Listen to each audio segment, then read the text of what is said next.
시사본부. 안녕하십니까. 최영일의 시사본부 시작합니다. 자, 1년 중 이날은요, 청년들이 한참 설레이던 날이죠.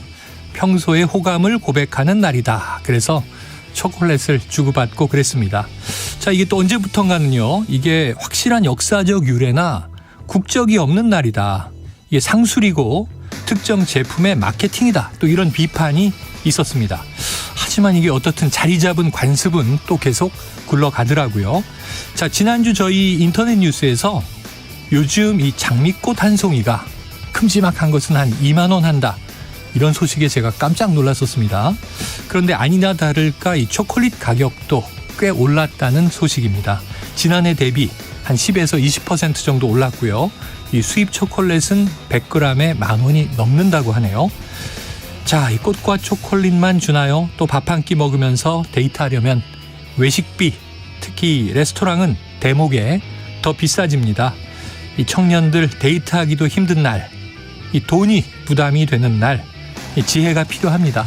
꼭 초콜릿에 비싼 밥 먹어야 합니까?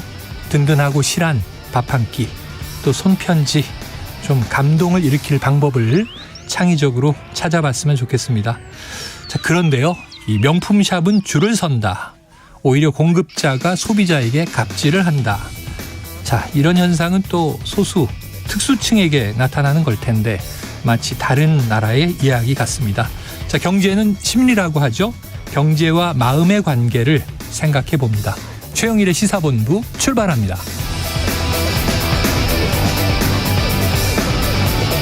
네, 1부에서는요, 오늘의 핵심 뉴스를 한입에 정리해드리는 한입뉴스 기다리고 있고요. 2부에서는 이 대장동 특검 논의가 한창인 지금, 자, 이 사건의 어떤 부분에 주목을 해야 하는지, 대체 무엇이 본질이고 어떤 갈래들이 있는지, 자, 뉴스타파의 봉지욱 기자와 함께 짚어보는 시간을 마련했습니다. 이어서 정치권 취재 뒷이야기를 들어보는 불사조 기자단, 또 IT본부가 준비되어 있습니다. 자, 1부 마지막에 저희가 신청곡을 들려드리고 있는데요. 디저트송, 오늘 듣고 싶은 노래가 있으시면요, 문자샵 9730으로 자유롭게 신청해 주시기 바랍니다. 짧은 문자는 50원, 긴 문자 100원이고요. 자, 오늘의 디저트송 선정되신 분께는 치킨 쿠폰 보내드리고 있습니다. 오늘도 많은 참여 부탁드립니다.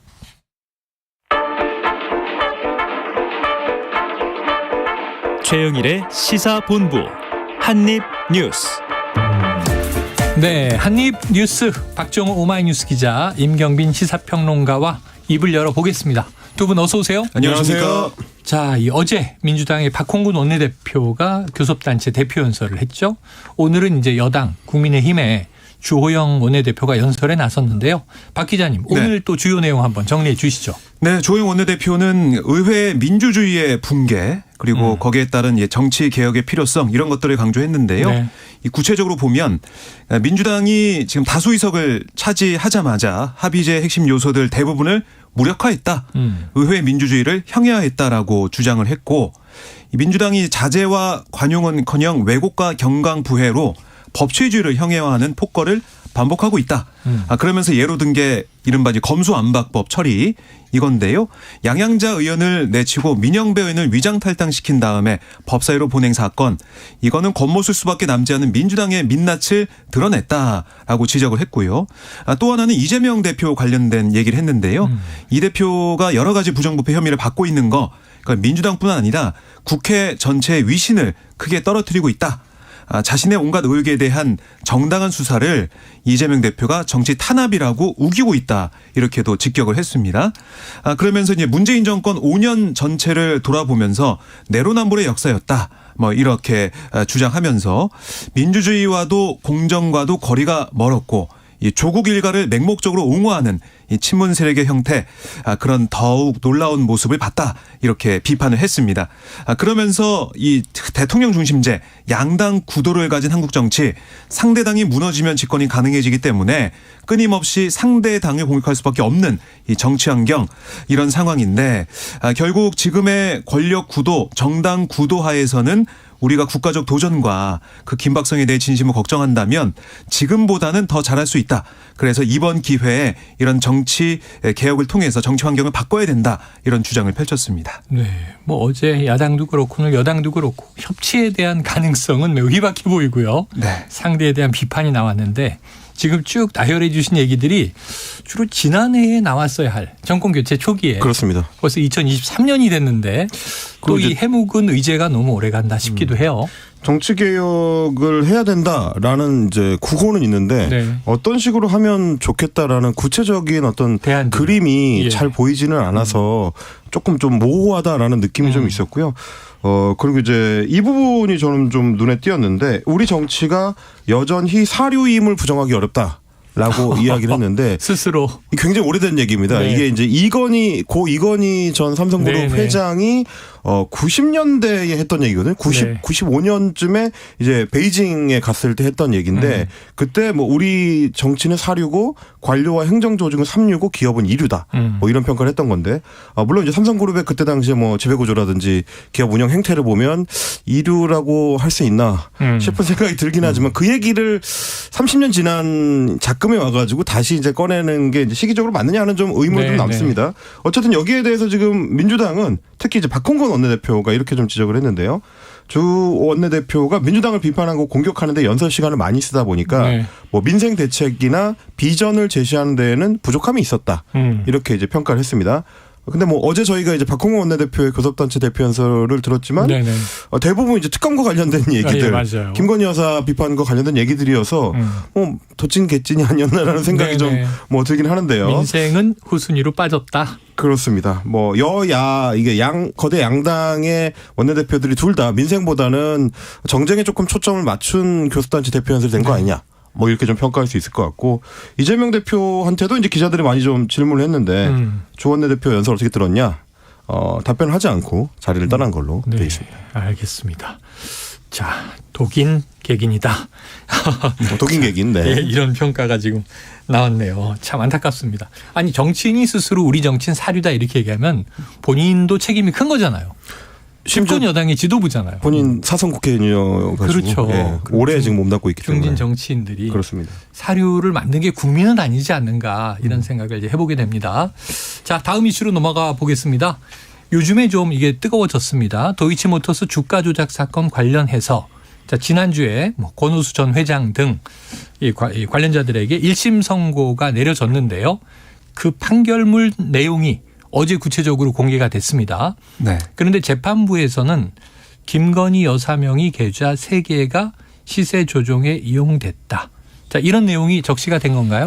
그렇습니다. 그러니까 재판부가 김건희 여사 계좌 3개와 김건희 여사 어머니 최은순 씨의 계좌 1개가 이게 이제 각각 유죄로 인정된 시세 조종 행위에 동원된 차명 또는 위탁 계좌로 본 거예요. 네네. 이 김 여사 명의 계좌 중 1개는 이 주포 김모 씨와 주가 조작 가담자 민모 씨 사이에 뭐 이 3,300에 8만 개 뭐 때려달라. 네네. 또 뭐 그런 얘기. 그다음에 뭐 준비시킬게요. 뭐 매도하라고 해라. 뭐 이런 문자 메시지를 오간 그런 정황 이런 게 좀 드러나 있는 상황이고요. 네. 이 문자 메시지가 오간 직후에 메시지와 같은 내용의 주문이 나온 걸로 또 조사가 됐다는 겁니다. 그래서 재판부는 이런 것들을 거론하면서 이 주문들은 피고인들 사이에 연락이 이뤄진 결과로 볼 수 있다. 이 계좌가 시세 조종에 이용된 것으로 인정된다. 이렇게 판단을 한 겁니다. 네. 아울러 이 계좌에서 직접 주문을 낸 게 누구인지 확정할 수는 없다면서도 피고인 권오수 또는 또 피고인 이모 씨에게 일임됐거나 적어도 이들의 의사와 지시에 따라 운영된 계좌로 볼 수 있다라고 설명을 했어요. 그러니까 이게 이제 검찰이 지난해 12월 2일 공판에서 김 씨와 이 민 씨, 그러니까 주가 조작 세력 두 사람 사이의 문자 메시지 직후에 김 여사 계좌에서 실제 실행된 기록을 제시하면서 이 거래는 김건희 씨가 직접 증권사에 전화해 거래한 거다라고 주장을 했었거든요. 네네. 이 매도 물량은 이 민 씨의 증권 계좌로 매수가 된 겁니다. 그러니까 이런 부분들을 재판부가 지적을 한 거고요. 그러니까 이게 사실 그동안 대통령실에서 네. 지난 주말에 계속 얘기했던 대목, 그러니까 이번 재판을 통해서 무죄 판결을 받은 손모 씨, 전주 같은 손모 씨 같은 경우는 전주로 이제 돈을 댔는데도 불구하고 무죄 받았다. 그렇기 때문에 김건희 여사도 무죄다라고 확정적으로 얘기를 했는데 네. 사실 박정우 기자님 설명해 주신 이 대목, 그러니까 단순히 계좌를 제공한 전주가 아니고 그 차원을 넘어서서 실제로 그 계좌가 이 주식 거래 조작을 하는 데 있어서 동원이 됐다는 게 이제 확인이 된 거거든요. 네. 손모 씨의 계좌 같은 경우는 본인이 거래를 하는 과정에서 실제 주가 조작 세력하고 뭐 이 커뮤니케이션을 하거나 네네. 연락을 주고받으면서 타이밍에 맞춰서 매수 매도 주문을 냈거나 이런 게 확인된 게 아닙니다. 그래서 무죄가 나온 건데 네. 지금 김건희 여사의 계좌는 그런 정황이 문자 메시지라든지 뭐 연락을 통해서 확인이 된 내용이기 때문에 네네. 그럼 이 내용을 김건희 여사도 알고 있었는지를 확인해봐야 유죄인지 무죄인지를 알 수 있다. 네. 이게 지금 민주당의 주장인 거죠. 자, 그래서 이게 참 복잡해 보이지만 정리가 된 것이 대통령 이 후보 시절 대선 과정에서는 이 1차 시기와 관련된 이야기만 당시 윤석열 후보가 했던 거예요. 근데 네. 손절하고 나서 그 이후에는 다시 거래하지 않았고 우리 손해보고 거기서 이제 끝났다. 여기까지 얘기가 된 건데 그건 공소시효가 지나버렸어요. 이번에 2010년 10월 20일까지. 네. 그래서 이제 정리가 됐는데 그 이후에도 계좌가 동원된 정황이 있다는 거고요. 그렇습니다. 그럼 공소시효가 살아 있다는 거고. 네. 또 한 가지는 이제 어제 이 김준일 에디터가 참 중요한 얘기를 했어요. 아예 이 관련자들이 다 기소될 때 김건희 여사가 단순 전주로 기소됐다면 이번에 무죄를 받지 않았겠느냐. 그런데 예를 들면 지금 뭐 대통령이나 또는 한동훈 법무부 장관이 지난 정권에서 긴 시간 동안 탈탈 털었다고 했는데 나온 게 없지 않느냐. 근데 그게 중요한 게 아니라 왜 무혐의, 불기소 혹은 기소 이런 결정이 안 나오냐 이거죠. 검찰에서. 그럼 아예 기소를 할 거면 확실히 기소를 해서 재판을 했다면 무죄가 됐을 텐데. 그렇습니다. 뭐 혹은 또 뭐 다른 결과가 나왔을 수도 있지만. 네. 그런데 대통령실의 입장이 지금 네. 나온 거죠. 나오고 있고요. 사실 네네. 재판부가 어떤 얘기를 했었냐면 1단계 주가 조작 시기 뭐 그건 이제 공소시효가 지났다라고 해서 이제 끝나는 상황인데 1단계에서 2단계에도 연속적으로 위탁된 계좌가 김건희 여사 계좌 있었다는 또 거고. 어머니 최은순 씨 네. 명의 계좌 정도다 하고 판결문에 적었어요. 그러니까 이게 1, 2단계 세력 모두의 계좌 빌려준 사람이 김 여사와 이제 최 씨 둘뿐이라는 그런 얘기를 하고 있는데 이런 가운데 대통령실이 오늘 오전에 어떤 입장을 냈냐면 더불어민주당이 판결문 내용을 자의적으로 해석해 정치 공세형 가짜 뉴스를 퍼뜨리고 있어서 사실관계를 바로 잡습니다. 네네. 이런 제목의 대변인실 명의의 예. 공식적인 언론 공지를 발표했습니다. 그러니까 먼저는 이 진술에 대해서 얘기했어요. 수사 재판 과정에서 수십 명을 강도 높게 조사했지만 김건희 여사와 주가 조작 관련 연락을 주고받거나 공모했다고 진술한 사람이 단 한 명도 없다. 그 결과 범죄 사실 본문에 김건희 여사에 대한 구체적인 언급이 전혀 없는 거다. 네. 그리고 또 뭐 범죄 일람표에 김건희 여사가 뭐 48회 등장한다. 마치 범죄에 관여한 듯이 거짓 해석을 하고 있지만 네네. 48회 모두 권오수 매수 유도군으로 분류돼 있고 차명 계좌가 전혀 아니다. 권오수 매수 유도군이란 표현은 권 대표와 피고인들이 주변에 매수를 권유해 거래했다는 뜻에 불과하다. 네. 그러면서 매수를 유도당하거나 계좌가 활용당했다고 해서 주가 조작에 가담한 것으로 볼 수 없음을 명백하다. 이렇게 거듭 얘기를 했고요.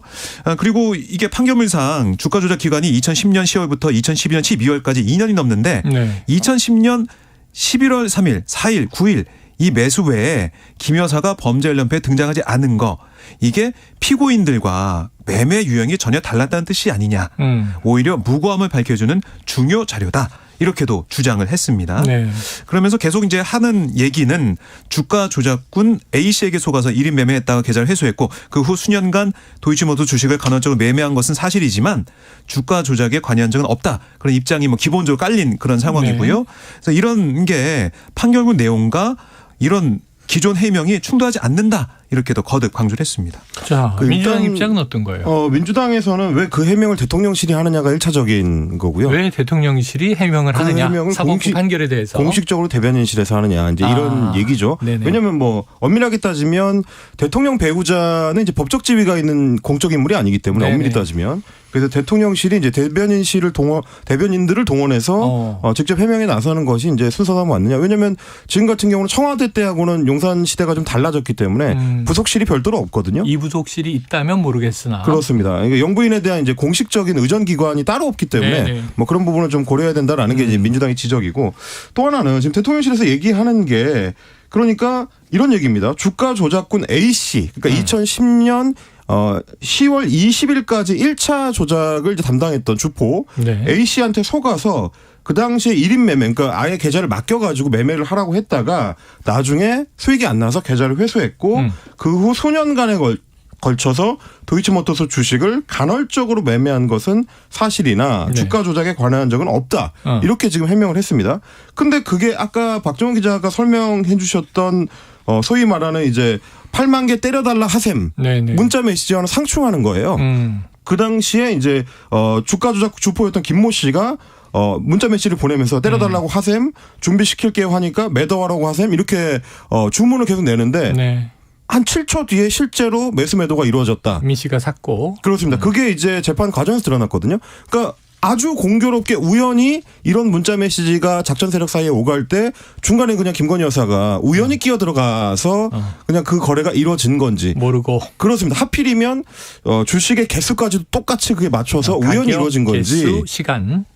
아니면 뭔가 모종의 어떤 그 공모가 있었던 건지 주고받았던 여부는 건지. 지금 이제 야권에서 얘기하는 것처럼 혹은 수사에 대해서 이제 알고 있는 전문가들이 상식적으로 얘기하는 것처럼 일단 조사를 해봐야 네. 그 여부를 가릴 수가 있는 건데 네. 대통령실이 지금 나온 판결문을 가지고 이걸 확정적으로 얘기할 수 있느냐. 그건 입장을 바꿔 생각하면 야당이나 대통령실이랑 입장 같거든요. 네네. 둘 다 지금 재판에 개입하지 않은 상태에서 판결문을 두고 해석하는 거기 때문에 네. 뭐 대통령실 지금 주장하는 것처럼 판결문에 대해서 해석해서 뒤에 나오는 기사들은 가짜 뉴스다. 네. 이런 식의 이제 단어는 맞지 않다. 이 부분을 좀 말씀을 드려야 될 것 같습니다. 일부 뭐 법조인들의 의견을 받아서 이제 민주당에서는 자 이거 봐라 지금 말씀하신 대로 통정 거래가 딱 걸린 거 아니냐.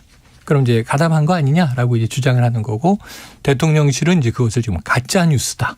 이렇게까지 표현을 하고 있는데 그래도 이제 해명은 필요한 것 같아요. 왜냐하면 2010년 그 특정 시기 이후 이 손절했고 네. 그 이후엔 거래는 없었다라는 게 이제 후보 시절의 이야기였는데 그 이후에 간헐적으로 거래에 참여한 것은 사실이지만 주가 조작에 가담한 적은 없다 그러면은 이야기가 또 좀 바뀐 것은 아닌가. 이런 또 이제 의구심을 갖는 국민이 있을 수도 있습니다. 좀 명확하게 팩트를 중심으로 밝혀줘야 되는데 일단은 다 이게 방어와 공세 이쪽에만 너무 집중하고 있는 것은 아닌가. 대통령실이 이러한 것을 발언하는 것도 이례적이긴 하다. 또 이런 얘기도 좀 귀담아 드려야 할 것 같습니다. 자, 지금 12시 37분을 넘은 시간이에요. 점심시간에 교통 상황을 알아보고 이슈를 이어가도록 하겠습니다. 교통정보센터의 오수미 리포터 나와주세요. 네, 시각 교통정보입니다. 지금 강원 영동 지역에는 대설주의보가 내려졌고 앞으로 영동 남부와 경북 북부에도 대설특보가 내려지는 곳이 있겠습니다. 내일까지 강원 영동과 경북 동해안, 산지에는 3에서 8cm, 영동 중남부 지역에는 최대 10cm의 눈이 더 내릴 것으로 예상돼 대비를 잘 해주셔야겠습니다. 지금 도로 통제 구간도 있습니다. 강원도 인제에서 속초 고성으로 넘어가는 미시령 옛길이 통제되고 있다는 점 참고해 주시기 바랍니다. 이 밖에 영동고속도로 강릉 방향 경인 지역에서 교통량이 꾸준해 서창에서 월곶까지 밀리고 있고요. 반월터널에서 부곡까지는 9km 막히고 있습니다.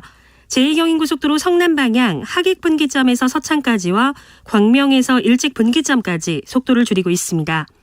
천안 논산간 고속도로 논산 쪽 차량 터널에서만 2km 정도 짧게 밀리고 있습니다. KBS 교통정보센터였습니다.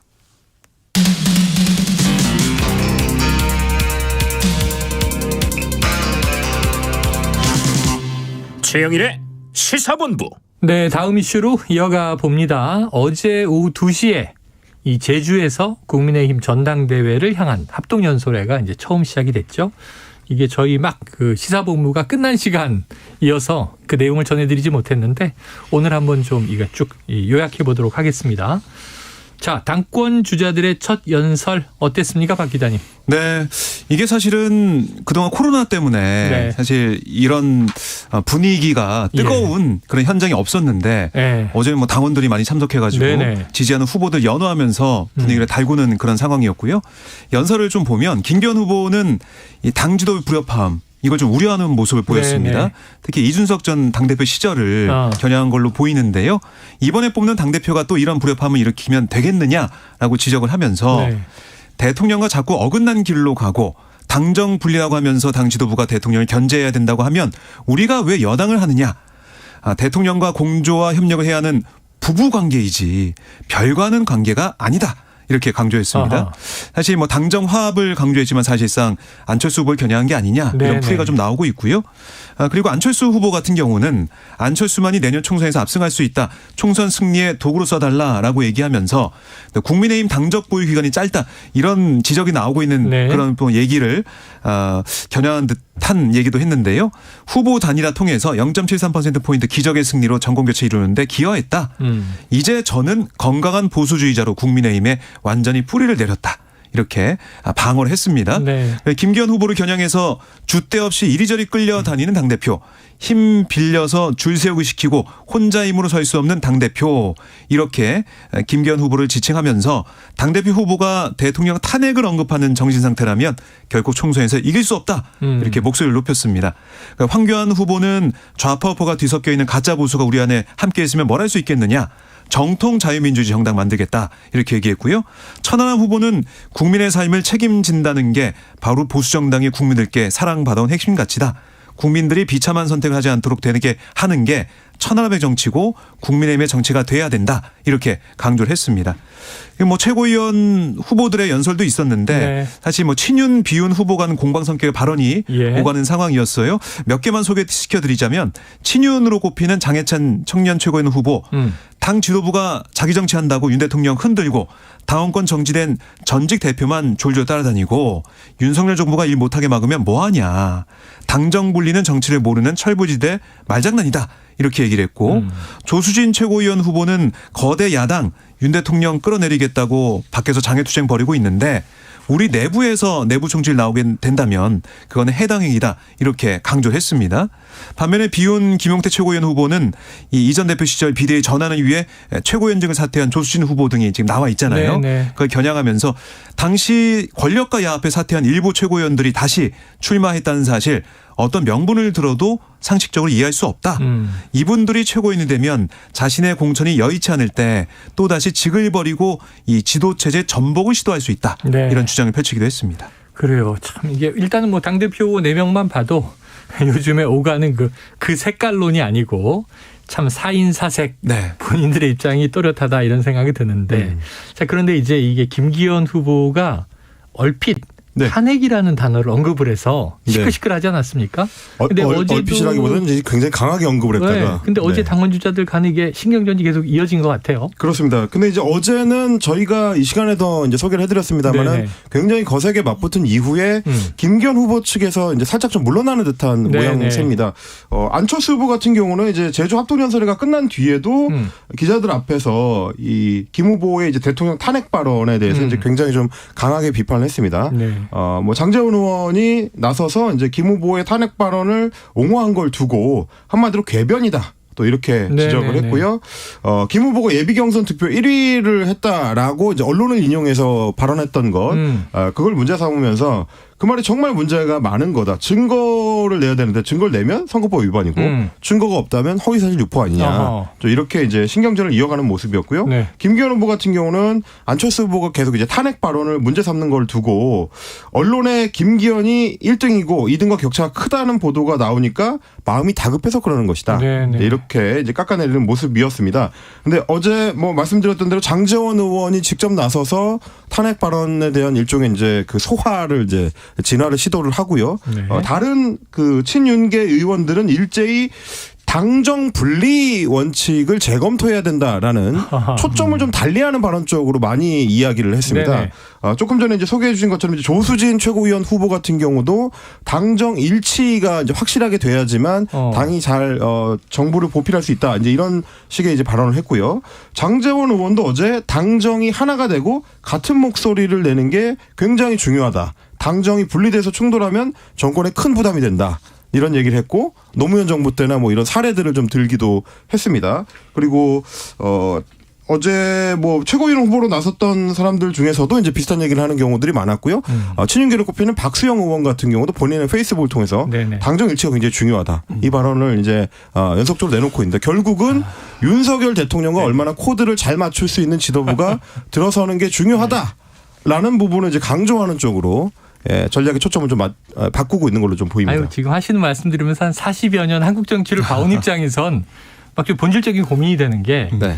당정 일치는 내각제에서는 가능해요. 그렇죠. 왜냐하면 다수당의 이 어떤 수상 당수가 수상 행정부의 수장이 되니까요. 총리가 되는 거예요. 네. 총리가. 그래서 이제 국가의 대표직을 맡는데 지금 대통령제는 삼권 분립이잖아요. 그게 원칙이죠. 예, 그럼 행정부의 수반이 그러면 이제 또 집권 여당의 총재를 맡는다. 마치 이런 식으로 되면 이게 이제 우리 지금 권력 구조에 맞는 건가? 이런 고민들이 또 되는데. 그게 사실 이제 김대중 새천년 민주당 총재가 마지막이었거든요. 네네네. 대통령이 이제 여당의 총재를 맡는 것이 이제 노무현 그래서 정부에서부터 이제 당정 분립 원칙을 세워서 상당원입니다. 이렇게 얘기하는 거잖아요. 그렇습니다. 이제 그 당원이 뒤로 개입하지 않습니다. 오게 된 거고. 그러니까 더 문제는 뭐냐면 과연 장제원 의원이 얘기하는 것처럼 네. 당정이 일체가 되면 분란이 없고 정부가 정책을 펴나가는데 무리가 없느냐 하면 또 그렇지도 않습니다. 네. 뭐 생각을 해보시면 김영삼 총재 시절이나 김대중 총재 시절 뭐 심지어 노태우 총재 시절에도 당 내에서 이제 총재인 대통령을 향한 비판의 목소리가 나왔었고요. 네. 그리고 사실은 그 결과로 대통령이 탈당하는 게 민주화 이후에 우리 정부의 마치 어떤 하나의 통과 의례처럼 예, 받아들여지던 그랬던 시대가 적이 있었거든요. 있죠. 그게 이제 당정이 일치된다고 해서 분란이 없고 뭐 분리된다고 해서 분란이 생기고 뭐 이런 걸로 보기에는 논리적인 근거가 좀 약한 거 아닌가 네. 뭐 이런 얘기도 할 수 있을 것 같습니다. 그런데 이제 현 상황을 이제 그렇게 또 진단을 하는 것이죠. 알겠습니다. 자, 이런 와중에 국민의힘의 당대표 최고위원들 후보들이 이게 제주에 총출동했던 거잖아요. 네. 그런데 지금 태영호 의원 4.3 사건 관련 발언을 했는데 이게 논란이 되고 있습니다. 그렇습니다. 태영호 의원이 자신 SNS에 글을 올려가지고 제주 4.3 사건으로 희생된 민간인들을 추모하기 위해 제주 4.3 평화공원을 방문했다라고 추모하는 무릎 꿇고 추모하는 모습을 사진을 네. 올렸는데 근데 어떤 구절이 있었냐면 4.3 사건은 명백히 김씨 일가에 의해 자행된 만행이다. 김씨 정권에 몸담다 귀순한 사람으로서 무한한 책임을 느끼며 희생자들에게 무릎 꿇고 용서를 구한다. 이렇게 말을 했고 네네. 어제 또 이 합동 연설회에서도 연설 도중에 갑자기 무릎을 꿇어서 4.3 사건 장본인은 김일성 정권이다라고 또 용서를 구했어요. 네네. 그러면서 종북 좌파 민주당과 싸울 수 있는 전투력 있는 저격수를 자처하면서 저를 당지도부에 입성시키면 북한 김정은이 화들짝 놀랄 거다. 이렇게 얘기를 했는데 네네. 여기에 대해 4.3 사건 관련 단체들이 크게 반발을 했습니다. 예. 그러니까 제주 4.3 희생자 유족회 등 이 단체들이 성명을 냈는데요. 태 의원이 제주 4.3 사건 명백히 김일성의 지시에 촉발된 거라 이런 역사적 사실과 전혀 다른 내용을 유포시키는 경거망동을 일삼았다. 4.3을 폭동으로 폄훼해온 극우의 논리와 전혀 다를 바가 없다라고 네네. 비판을 했습니다. 그랬더니 태 의원이 해명을 했는데 북한의 역사적 견지에서 한 말이다. 북한에서 배운 대로 발언했다. 이런 취지의 해명을 네. 했는데요. 오늘도 SNS에 뭐라고 썼냐면 북한 대학생 시절부터 4.3 사건을 유발한 장본인은 김일성이라고 배워왔고 네. 지금도 그렇게 생각하고 있다. 김일성 일가 정권에 한때 몸담았던 사람으로서 희생자들에게 용서를 구한 것을 정치적으로 이용한다면 이거야말로 4.3 정신에 반한다고 생각한다. 네. 이렇게 해명 겸 어떻게 보면 좀 공세적으로 나가는 모습을 네네. 보였습니다. 야, 이게 좀 난감하네요. 북한에서 그렇게 배웠기 때문에 난 북한에서 배운 대로 지금 역사를 그렇게 이야기한 것이다라고 해명을 한다면 근데 그럼 북한은 지금 6.25를 북침이라고 가르치지 않겠습니까? 그렇습니다. 이거 어떻게 하는 거예요? 대한민국 국회의원이 북한에서 배운 대로 말씀을 하시면 안 되죠. 네네. 뭐 우리 역사적 어떤 사실관계에 맞춰서 다시 공부를 하시는 편이 좋지 않을까라는 네. 생각이 들고요.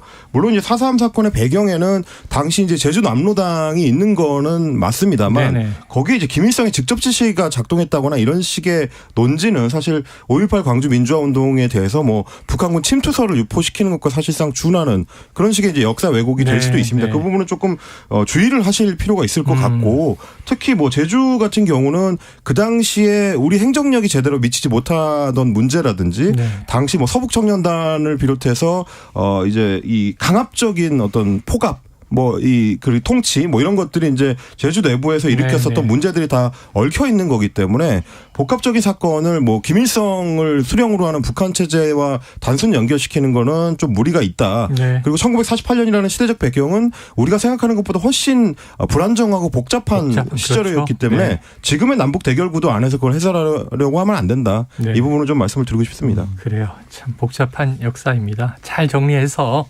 우리가 모두 이제 제대로 공유를 해야 되겠죠. 자, 지금 보니까요. 이 정성호 의원이 이대로면 이재명 대통령 된다 하는 발언 논란이 지금 보도되고 있는데 네. 이게 지금 이제 이 두 명의 최측근을 면회했다는 거잖아요. 그렇습니다. 이 내용은 저희가 2부 불사조 기자단에서 시간이 없어서 자세히 좀 알아볼 예정이고요. 그리고 조금 전에 검찰이 대장동 수익 은닉 혐의로 화천대유 대주주인 김만배에 대해서 구속영장을 청구했다. 이게 오전에 나온 속보죠? 그렇습니다. 서울중앙지검 반부패 수사 1부가 김 씨에 대해 이 범죄 수익 은닉과 증거인멸 교사 등 혐의로 영장을 청구했다라고 밝혔는데요. 그러니까 김 씨는 2021년 10월부터 지난해 11월까지 이 대장동 사업과 관련한 범죄 수익 340억 가량을 수표로 인출해서 네. 차명 오피스텔과 대여 금고에 숨긴 혐의를 받고 있습니다. 여기다가 2021년 9월 인테리어 업자 김모 씨를 시켜서 대장동 사건의 증거가 담긴 자신의 휴대전화를 불태워버리게 한 혐의, 또 지인 박모 씨에게 법원의 추징 보전 명령 집행에 대비해서 지난해 12월 142억 원 가량의 수표를 숨기게 한 혐의, 이것도 받고 있거든요. 네네. 그래서 이 검찰은 사안이 중대하다. 그리고 또 김 씨가 지난해 12월 자해 시도, 극단의 선택을 시도하는 그런 점을 고려해서 영장을 청구할 수밖에 없었다. 이렇게 설명을 하고 있습니다. 네. 자, 그런데 지금 구속이 됐다가 이 구속기한 만료로 이제 풀려나왔잖아요. 그렇습니다. 그럼 이건 새로운 혐의를 적용한 건가요? 네, 그 새로운 혐의라고 보시면 되겠고요. 네. 그러니까 어쨌든 김만배 씨의 입에 주목이 되고 있는 상황. 그렇죠. 왜냐하면 곽상도 전 국민의힘 의원의 뇌물 혐의가 이제 무죄로 1심 선고가 났기 때문에 당시에는 이 정영학 녹취록이 어떻게 보면 신빙성을 잃어버린 상황에다가 네네. 김만배 씨의 증언을 좀 신빙성 있게 본 그런 상황이 됐는데 검찰이 그 이후에 구속영장을 청구하고 또 서울중앙지검에서도 1심 선고 내용을 잘 이제 들여다보고 항소심에서 다퉈보겠다라고 네. 곽상도 전 의원 재판 관련해서 얘기를 하고 있거든요. 그거 좀 맞물리면서 검찰이 또 어떻게 또 열심히 또 수사하는 쪽으로 가고 있는 네. 게 아니냐 이런 생각도 듭니다. 그때 이제 여러 해석이 가능하겠습니다만 사실 이제 같이 구속 기간 만료로 나온 이제 남욱 변호사라든지 네네. 이동규 전 본부장이라든지 이런 경우들은 검찰 수사에 굉장히 좀 적극적으로 협조를 하는 편이고 또 이제 증언의 방향도 어떻게 보면 검찰한테 좀 유리한 쪽으로 많이 바뀌었는데 네. 김만배 씨는 검찰 입장에서 봤을 때는 협조가 제대로 이루어지지 않고 있다라고 생각한 끝에 결국 뭐 구속영장 청구가 이루어진 거 아니냐. 뭐 야권에서는 네. 또 이렇게 해석할 여지도 있는 것 같습니다. 알겠습니다. 아유, 끝으로 이제 난방비 1월 난방비방 날아오기 시작했는데 이거 민생 문제라 다루려고 했는데 시간이 다 됐습니다. 내일 계속 또 다뤄보도록 하죠. 자, 오늘 한입뉴스 박정호 오마이뉴스 기자, 임경빈 시사평론가 수고하셨습니다. 감사합니다. 고맙습니다. 자, 오늘의 디저트송은요. 청취자 6470님. 시사본부 디저트송 뽑힐 때까지 계속 도전합니다. 야, 이런 투지. 그러면 꼭 뽑히시게 되죠. 오늘 하루 꼭 초콜릿을 주지 않더라도 사랑이 많이 전해지는 하루가 되길 바라면서 달달한 노래 조정석의 아로하 신청해 주셨습니다. 아, 달달한 이 로맨틱한 노래 듣고요. 저는 2부로 돌아옵니다. 불빛 아래 촛불 하나 와인잔에 담긴 약속 하나 항상 너의 곁에서 널 지켜줄 거야 날 믿어준 너였잖아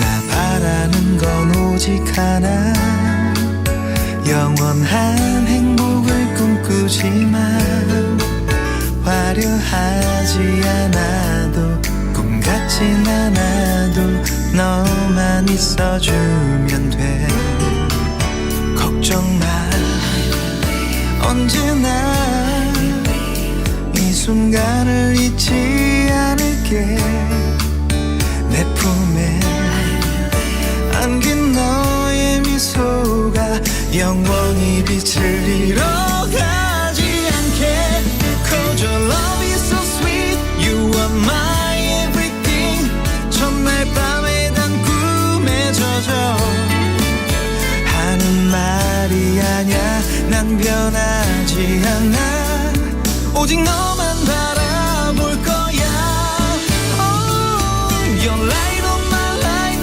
You're the one in my life 내 모든 걸 다 잃는데도 후회하지 않아 오직 너를 위한 변하지 않는 사랑으로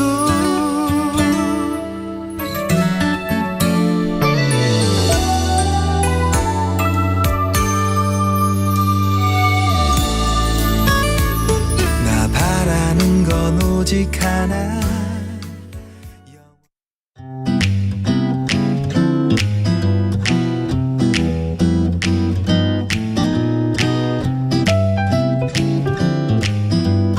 안녕하세요. 바른말 고운말입니다. 근육은 뼈와 함께 우리 신체를 지탱시키는 기둥 역할을 하고 있죠. 요즘은 건강을 위해 또 보기 좋은 몸을 위해서 근육을 만들고 키우는 분들도 많아지고 있습니다. 나이가 들면 특히 하체 근육이 빠지기 쉬운데요. 그중에서도 큰 근육인 허벅지 근육을 단련하면 여러모로 좋다고 하지요. 허벅지는 허벅다리 안쪽에 살이 깊은 곳을 말하기도 하지만 넓적다리의 윗부분을 가리키기도 합니다. 그리고 이 넓적다리는 다리에서 무릎 관절 위의 부분을 말합니다. 넓적다리. 그렇다면 이것을 글자로 표기할 때 첫 음절 너 밑에 리을 받침과 리을 비읍 받침 중에서 어느 것을 쓰는 게 맞을까요?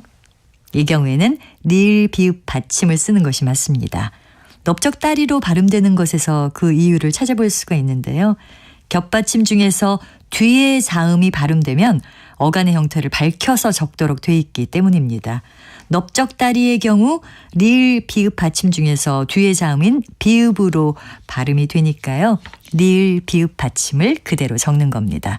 반면에 넓다와 관련 있는 표현인 널찍하다처럼 이 겹받침 중에서 앞에 있는 자음이 발음되면 어간의 형태를 밝혀 적지 않고 그저 소리나는 대로 적도록 되어 있습니다. 따라서 널찍하다는 발음대로 너 밑에 리을 받침을 쓰는 겁니다. 바른말 고운말 아나운서 변희영이었습니다.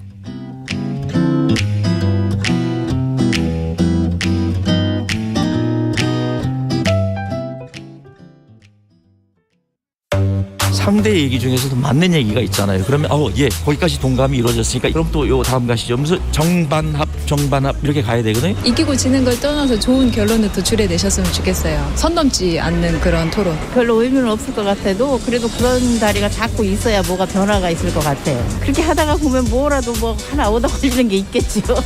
시민논객 여러분을 기다립니다. 평일 저녁 7시 20분 KBS 열린 토론.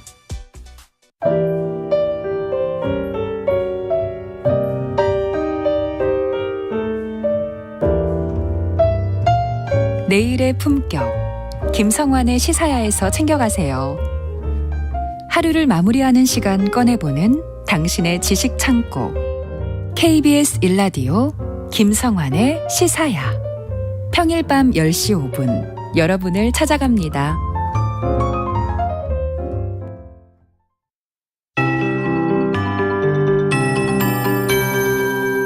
KBS 58분 날씨. 어제보다 공기가 차갑습니다. 기온이 1도에서 6도가량 떨어지면서 예년 이맘때의 2월 중순 기온으로 돌아왔는데요. 오늘 예상 낮 최고 기온은 서울 6도, 대전, 대구, 광주, 제주 8도, 부산 11도 등이 되겠고요. 내일도 오늘과 비슷한 기온이 예상됩니다. 내일까지 동해안 지역에는 다시 많은 눈이 내릴 전망이어서 주의하셔야겠습니다. 잠시 약해졌던 눈구름이 동해상에서 다시 발달하고 있습니다. 지금 강릉을 비롯해 강원 영동 곳곳에 눈이 오고 있는데요. 내일까지 강원 영동과 경북 북부 동해안, 경북 북동 산지와 울릉도 독도, 제주도 산지에는 3에서 8cm의 눈이 내리겠고 특히 강원 영동에는 곳에 따라 10cm가 넘는 많은 눈이 더 올 것으로 예상됩니다. 또 오늘 밤부터 내일 새벽 사이에 경남 동해안과 강원 영서, 충북 지역에도 눈이 날리는 곳이 있겠습니다.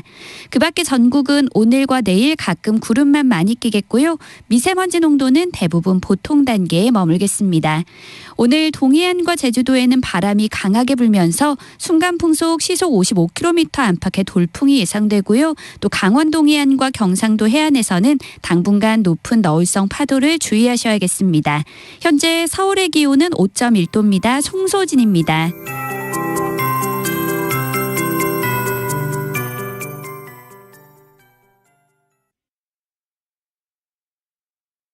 정성을 다하는 국민의 방송 KBS가 한시를 알려드립니다. AM 711kHz, FM 97.3MHz, KBS 1라디오입니다. HLKA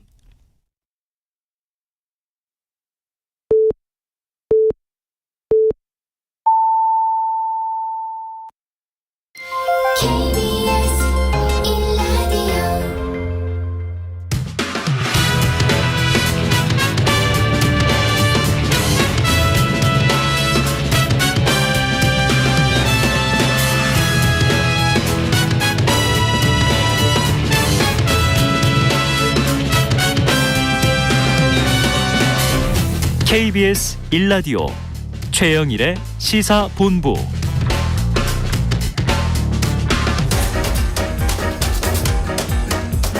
최영일의 시사본부 10분 인터뷰. 네, 지난주 이목을 끌었던 재판들이 있었습니다. 곽상도 전 의원의 전 의원 아들이 받은 50억 뇌물 의혹 무죄가 났죠. 또 도이치모터스 주가 조작 사건의 1심 판결. 자, 정치권에서는요, 이 특검 범위를 놓고 줄다리기가 한창입니다. 이 대장동 의혹을 취재 보도하고 있는 봉지욱 뉴스타파 기자를 직접 모시고 관련 이야기를 들어보려고 합니다. 자, 봉 기자님 어서 오세요. 네, 안녕하세요. 네, 많이 바쁘시죠? 네, 괜찮습니다. 네, 후속 보도 준비에 또 한창이신데 네. 이 바쁘신 와중에 네. 나와주신 거죠. 네. 자, 본격적으로 여쭤보겠습니다. 먼저 곽상도 전 의원 관련 재판 짧게 짚어볼 텐데요. 자, 정영학 녹취록 1,300여 쪽을 전문 보도하셨습니다. 네. 자, 이 해당 녹취록에는 곽상도 전 의원이 관련된 이른바 50억 클럽에 대한 이야기가 여러 군데 나오죠. 그렇죠. 그런데 이제 우선 녹취록에 비춰볼 때 곽상도 전 의원 관련 이 재판 결과 어떻게 보셨어요? 일단 뭐 꼭 녹취록이 아니더라도 국민적인 상식이나 그 눈높이에 맞지 않다 이런 얘기가 계속 나오잖아요. 네. 근데 꼭 우리 대한민국뿐만이 아니고 미국인이든 영국인이든 이거 납득할 수 있겠습니까? 네. 세계적인 상식에 부합하지 않는 판결이라고 생각합니다. 예. 우리나라 국민 정서뿐 아니라 글로벌 스탠다드에도 부합하지 않는다. 자, 어제 검찰이 항소를 했습니다. 이 고형곤 4차장 검사, 강백신 반부패 수사 3부장 등 이른바 정권 실세 검사들을 이제 투입한다. 이런 이제 내용이 나왔는데 향후에는 검찰 수사가 좀 제대로 팔까요? 그러니까 지난해 11월부터 뉴스타파에서 계속 50억 클럽 관련 보도를 했어요. 곽상도 의원뿐만이 아니고 다른 사람에게도 돈이 직접 그러니까 우회적으로 흘러가거나 아들들에게 간 흔적이 있다. 수사를 해야 한다. 그런데 검찰은 수사 인력이 부족하다. 하긴 할 건데 지금 못한다라는 식의 답변을 했는데 지금 검찰 인력이 갑자기 더 몇십 명 몇백 명이 더 있는 게 아니잖아요. 뭐 거기 더 투입을 하겠다는데 그게 무슨 의미인지는 모르겠습니다. 똑같은 인원입니다. 아, 그래요? 네. 근데 제가 볼 때는 말뿐인 말이다 그냥. 네. 뭐 수사 보강한다. 이게 말뿐인 말이다. 그렇습니다. 자, 앞으로 좀 이제 향후에 지켜보도록 하죠. 자, 이게 공소유지가 중요한 게 아니고요. 1심 판결은 났고 2심으로 가는데 그러면 뭔가 결과가 좀 바뀌려면 새로운 사실이 필요한데 우리가 많이 분석하기로 이 하나은행 관련으로 대가성을 입증하는데 부족했던 거 아니냐 이런 얘기 많이 했잖아요. 자, 수사를 좀 다시 할 필요는 없겠습니까? 저는 애초에 그러니까 재판이 한 1년 정도 됐잖아요. 근데 재판 과정에서 증거가 나올 줄 알았어요. 특히 하나은행 김정태 회장과 곽상도 전 의원이 알거나 뭐 학교 동문이고 했는데 직접적으로 알거나 만났거나 하는 게 나와야 되는데 한 2달 전에 제가 곽상도 전 의원 통화를 했는데 당당하더라고요. 전혀 없다고. 선고를 앞두고 있는데 굉장히 당당했습니다. 그래서 저는 사실상 그 부분 무죄 나올 거라고 생각을 하고 있었어요. 아, 그때 이미 느낌이 피고가 당당한 걸 보니. 아니요. 꼭 그것 때문만은 아니고 저희가 취재를 해보니까 그 외에 더 플러스 알파가 있었더라 거기에. 근데 예를 들면 그 부분을 제대로 수사하지 않고 곽상도 의원이 하나은행과 만나냐 안 만나냐 이것만 가지고 아무리 수사해봐야 나오지 않는 거죠. 그래요. 증거가 없으니 뭐 이게 증거 불충분으로라도 무죄가 날 상황이 되는 거죠. 자, 정치권에서는 지금 뭐 김건희, 대장동, 쌍특검 논의가 지금 이제 한창입니다. 근데 정치권에서 이 부산저축은행 부실 대출과 또 김만배 씨 누나의 집 이게 또 윤석열 대통령이 붙인 집이었잖아요. 그 이것을 이제 포함하자라는 주장이 나오는데 이 사건들이 도대체 대장동과 어떤 연관이 있는지를 좀 알아야 되는데 또 사건은 기억나지만 가물가물하단 말이죠. 한번 좀 부산저축은행부터 여쭤보겠습니다. 자, 이 부산저축은행 50억 클럽 대장동과 어떻게 연결돼 있고 녹취록에 요 얘기가 나옵니까? 대장동 업자들이 자기 돈으로 사업을 한 게 아니고요. 애초에 이 사업 자체가 저축은행 돈으로 된 겁니다. 그러니까 부산저축은행 등 여러 개 저축은행들이 1,805억 원의 종잣돈을 빌려줬습니다. 그런데 그중에 한 1,100억 원 정도가 대장동 땅을 이 업자들이 계약하는데 계약금으로 들어갔었어요. 근데 만약에 이분들이 대장동 그러니까 2011년에 대검 중수부 수사뿐만이 아니고 그 이후에 여러 번 예금보험공사가 그 돈을 회수하려고 노력을 했습니다. 근데 막 검찰에 고발도 하고 해봤지만 회수가 안 됐던 거죠. 만약에 그때 회수가 됐다면 이 사업은 시작조차 할 수가 없었죠. 민간 개발자로서의 아무런 지분이 없게 되는 거잖아요. 그런 면에서 이제 부실저축은행 그 부실수사, 저축은행 부실수사는 제가 볼 때 문제가 있다. 그 부분인데 왜냐하면 그렇다면 그 대장동 개발이 성공을 해서 엄청난 수익을 올렸는데 1조 원 이상의 수익을 올렸는데 그 저축은행 피해자들의 돈은 돌려받지 못했어요. 네. 그 액수가 원금만 저희가 이제 예금보험공사에 확인한 게 383억 원이고 네네. 10년치 이자가 지금 3천억이 넘습니다. 그러니까 그걸 만약에 회수를 할 수 있다면 저축은행 피해자들에게 돌아갈 길이 열릴 수도 있다고 저는 보는데요. 문제는 특검을 할 때 그걸 빼버리면 그런 길은 아예 봉쇄되는 거죠. 대장동의 시작. 우선 땅을 매입해야 뭔가 개발이 시작되는데 그 종잣돈에 대한 문제가 그 돈 자체가 지금 어찌 보면 이게 범죄 의혹이 있는 거네요. 그렇죠. 그리고 종잣돈을 끌어왔다는 조우영 씨라는 분, 부산저축은행 회장의 인척입니다. 그런데 이분이 관여를 안 한 줄 알았더니 녹취록에 보니까 곳곳에서 뇌물 상납과 뭐 여러 가지 돈 세탁에 관여한 정황이 있고 결과적으로 검찰이 수사해 봤더니 천화동인 6호의 실소유자예요. 282억의 배당을 받은. 근데 이상하지 않습니까? 이분은 2011년 저축은행 수사 때 윤석열 주인검사가 수사를 했을 때도 입건이 안 됐어요. 그런데 이번 수사에서도 빠졌습니다. 저는 이런 부분은 굉장히 의아하다. 누군가의 도움이 있지 않고서야. 자, 부산저축은행이 이 연결이 돼 있다. 그렇죠. 이것을 잘라내고는 처음 대목을 설명하기가 어렵다. 자, 50억 클럽과 대장동 의혹에는 뭐 여러 법조인과 등장인물이 참 많더라고요. 천화동인 6호 실소유주 지금 말씀하신 조우형 그리고 또 조우형의 변호인이 50억 클럽에 등장하는 박영수 특검이었던 거죠.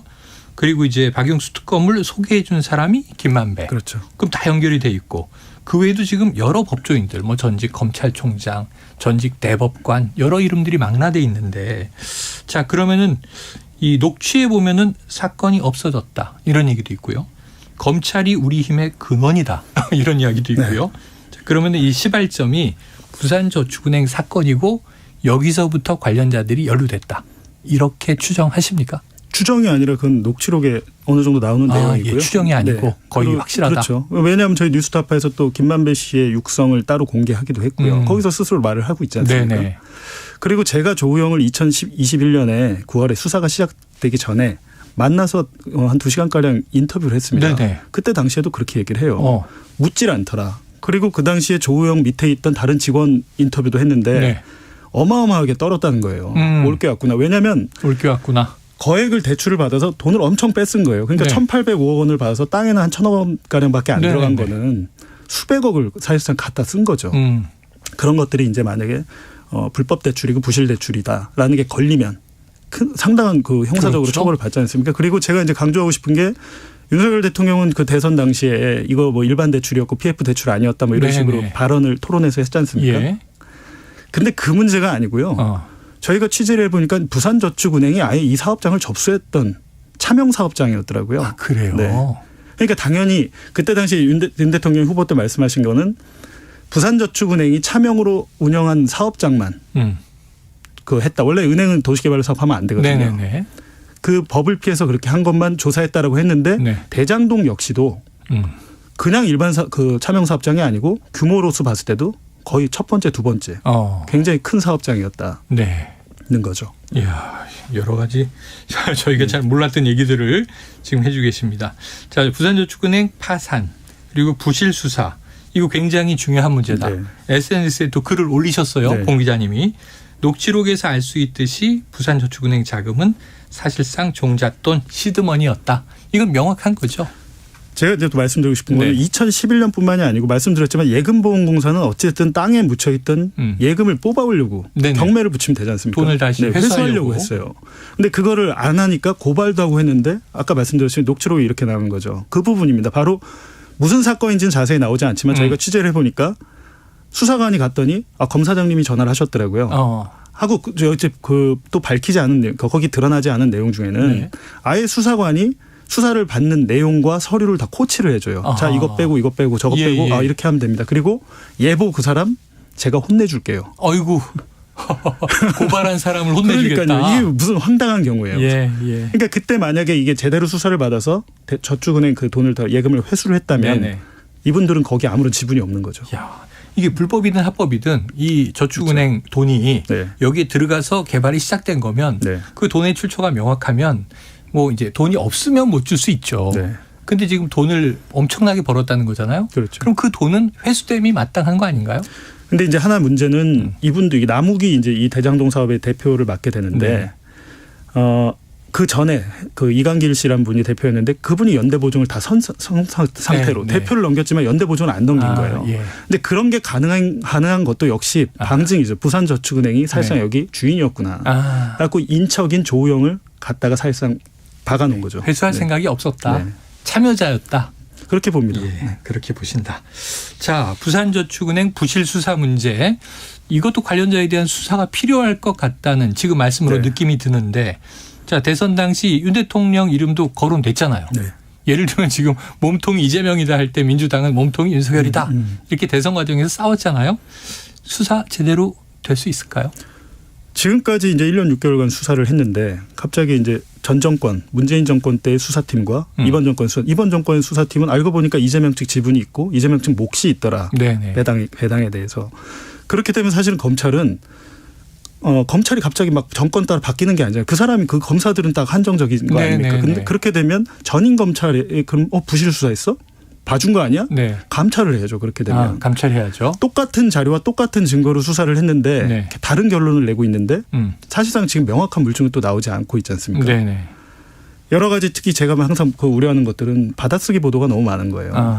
그러니까 제가 그거는 한편으로 전 반대로 생각해 보면 물증이 없구나. 확실한 물증. 예. 왜냐하면 정황 증거들 남의 말과 말 이런 것만 흘리는 거죠. 그렇더라고요. 근데 이번에 곽상도 재판에서도 아시겠지만 그 진술 어떤 물증이 없는 진술은 잘 인정이 안 됩니다. 녹취록도 지금 이게 문제가 좀 생겼죠. 근데 녹취록 같은 경우에는 기초자료 증거가 되는 거고요. 네. 이 녹취록을 입증하는 다른 무엇이 있어야 되는데 그게 만약에 내가 A라고 진술했다가 갑자기 석방되고 나서 B라고 얘기한다고 하면 판사는 믿지 않겠죠. 그러니까 네. 그런 면에서 전반적으로 특검을 해서 대장동 개발 10년사를 한번 샅샅이 봐야 된다. 그렇게 생각합니다. 샅샅이 봐야 한다. 네. 자, 이제 정치권에서 보면 정의당이 지금 네. 특검에 좀 신중론을 펴고 있어요. 네.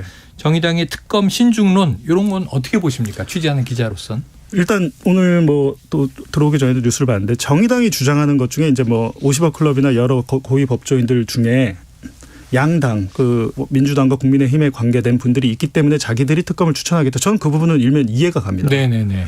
근데 하지만 이제 50억 클럽으로 특검의 범위를 한정하겠다. 저는 이거는 반대하는 거죠. 왜냐하면 정의당은 뭐 본인들이 항상 서민과 노동자를 대변하는 당이라고 하는데 네. 부산저축은행 사건에 네. 뿐만 아니라 저축은행 그 부실 사건에 공적 자금이 27조가 들어갔어요. 아직까지 회수 못한 공적 자금이 13조입니다. 그런데 만약에 공적 자금을 회수할 수 있는 길이 대장동에서 만약에 발견됐다. 지금 제가 말씀드렸지만 3천억이 넘는 저축은행 피해자들의 예금이 네. 그 땅에 박혀 있는 거예요. 사업은 성공했지만 땅에 박혀있기 때문에 어떻게 그걸 빼낼 도리가 없는데 예. 혹시나 특검을 통해서 그런 기회가 있다면 당연히 저는 오히려 민주당이 하지 말자 그러면 정의당이 하자고 해야 되는 게 아닌가 그렇게 생각을 하는데 왜 저렇게 판단을 하시는지 모르겠고요. 녹취록을 좀 자세히 분석을 하고 본다면 10년간의 법조 비리나 수사 무마 그리고 재판 거래 정확히 밝혀져야 됩니다. 근데 그거를 50억 클럽에 한정한 게 문제가 뭐냐면 사람 6명에 딱 한정한다는 거거든요. 근데 그렇지 않습니다. 녹취록에 등장인물이 굉장히 많다. 50억 클럽이나 그거보다 더 상위인 약속 그룹에 없는 검판사랄지 여러 가지 사람들이 존재하거든요. 그래서 이 전문 공개가 됐을 때 이제 장윤성 기자가 한번 나와서 이거 비리의 대드라마가 열렸다 이렇게 얘기를 했는데 새롭게 얘기되는 게 별로 없어서 궁금했습니다. 자, 그러면 이제 요거 하나 여쭤보죠. 이 김만배 씨 누나의 집 원래는 이게 윤석열 대통령 아버지의 집인데 샀어요. 이 처음에 공교롭게도 부동산 중개가 우연히 연희동을 갔는데 그렇게 우연히 된 거다 그랬단 말이에요. 자, 그런데 김만배 씨 대장동 일당 가운데 유일하게 윤 대통령과 접점이 있는 것으로 알려졌어요. 뭐 서결이 형 뭐 이런 이제 표현도 등장을 했었습니다. 대선 과정에서. 자, 법조 기자를 하면서 검찰과 이제 알고 지냈다. 법조 카르텔의 몸통으로 지목받고 있기 때문에 그럼 김만배 씨와 지금 말씀하신 이 법조 카르텔 수사 어떻게 돼야 된다고 보십니까? 그 아까 물어보신 것 중에 제가 대답을 못한 게 그렇다면 김만배의 누나가 윤석열 대통령의 부친 집을 사준 문제. 그건 좀 석연치 않습니다. 왜냐하면 저희가 피의자 신문 조서도 일부 갖고 있고 저 보니까 2019년 4월에 이게 그 대장동 수익이 처음 발생하는 때예요. 배당금을 받자마자 그 샀더라고요. 그 부친의 집을. 네네. 사줬는데 이 누나가 그 다음에 김만배로부터 딱 그 집값만큼 더 받아요, 돈을. 그래요. 네, 돈이 이제 대여금 형태로 가는데 네. 매매 대금이 19억이고 중개 수수료가 2,500만 원인가 그럴 거예요. 네. 그럼 19억 2,500만 원인데 19억 5천만 원을 딱 김만배가 누나한테 줬더라고요. 이거 왜 준 겁니까? 검사가 물어보니까 누나가 부동산 사는데 돈이 모자른다 그래서 준 겁니다까지만 얘기해요. 그렇다면 사실은 검사가 그게 아니라 그때 윤석열 후보 집 이거 아니에요? 라고 물어봤어야 되는데 금액이 왜 이렇습니까? 안 물어봐요. 안 물어봐요. 거기서 끝나요. 그러니까 전 그게 이상한 거예요. 매번 후보 대통령 대선 후보들에 대한 민감한 질문에 대해서는 끝까지 묻지 않고 그냥 끝나더라고요. 그러니까 그런 부분을 아마 많은 분들이 그 의혹을 갖고 있기 때문에 오히려 그게 만약에 정말 억울한 부분이고 오해라면 그 오해를 받는 분 입장에서도 저 같으면 그럴 것 같은데요. 수사해. 안 수사해. 수사해. 나 아무것도 없으니까 해봐. 그렇게 해서 클리어하게 밝혀. 그러면 그렇게 나를 의심하고 주장했던 사람들이 나한테 사과를 해야지. 라는 게 사실은 정상적인 판단이라고 생각합니다. 자, 그런데 지금 이제 검찰이 한 방향으로만 움직이고 있지 않습니까? 그게 또 정치적인 어떤 연결이 돼 있는 거죠. 어쩔 수 없이. 자, 그렇다면 결국 특검 필요하다고 보세요?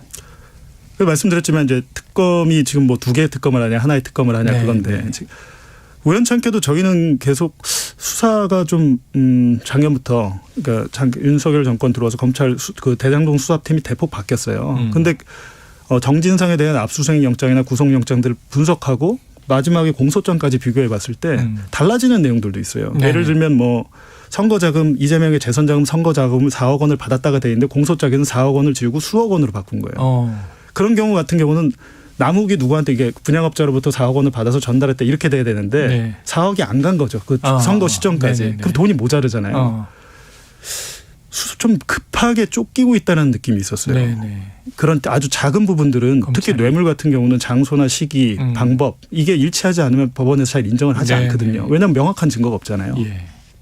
쫓기고 있다. 시간에. 이제 그렇다 보니까 명확한 증거를 찾지 못한 채 어떤 언론 플레이에 기대고 또 일부 언론들은 자기의 입맛에 맞게 그걸 확대 재생산하고 이런 게 있었거든요. 그런 측면에서 아예 그러면 지금의 검찰보다는 조금 또 어떻게 보면 정치적으로 더 편안한 입장 아닙니까 특검은? 그런 면에서 필요하다고 생각합니다. 자, 김만배라는 인물 참 안 나오는 데가 없는 심지어 도이치모터스 주가 조작 재판에도 이름이 나와서 놀랐는데요. 공판 과정에서 이제 김만배 씨 이름이 나왔습니다. 김만배 씨가 2011년 5, 6월경에 권오수 도이치모터스 회장이었죠. 찾아가서 김건희 여사의 계좌를 운영했던 선수 이 씨의 돈을 갚으라고 한 사실이 등장하는데 이 대목에서 뭘 좀 우리가 주목해 봐야 되겠습니까? 그러니까 김만배 기자는 2011년에 그 대장동 그 저축은행 브로커 조우영을 만났을 때도 취재를 하지 않았어요. 모든 기자들이 조우영으로부터 사건 취재를 하려고 하는데 김만배는 조우영을 만나서 대법원 매점에서 딸기우유 사주고 빵 사주고 그러면서 형만 믿어 이랬다는 거예요. 그러면서 이제 박영수 변호사를 소개를 해준 거죠. 그러니까 사실상 이분은 기자라기보다는 어떤 사건 브로커 같은 역할을 계속 하신 거였고 지금 사람들이 궁금한 거는 녹취록에 보면 이번에 공개된 녹취록에는 없고요. 검찰 버전의 녹취록이 또 있습니다. 그러니까 정영학이 130개의 녹음 파일을 냈는데 그거를 다 자기가 풀지는 않았어요. 그러니까 일부 안 풀린 것들 중에 김만배가 육성으로 윤석열은 내가 가진 카드면 죽어.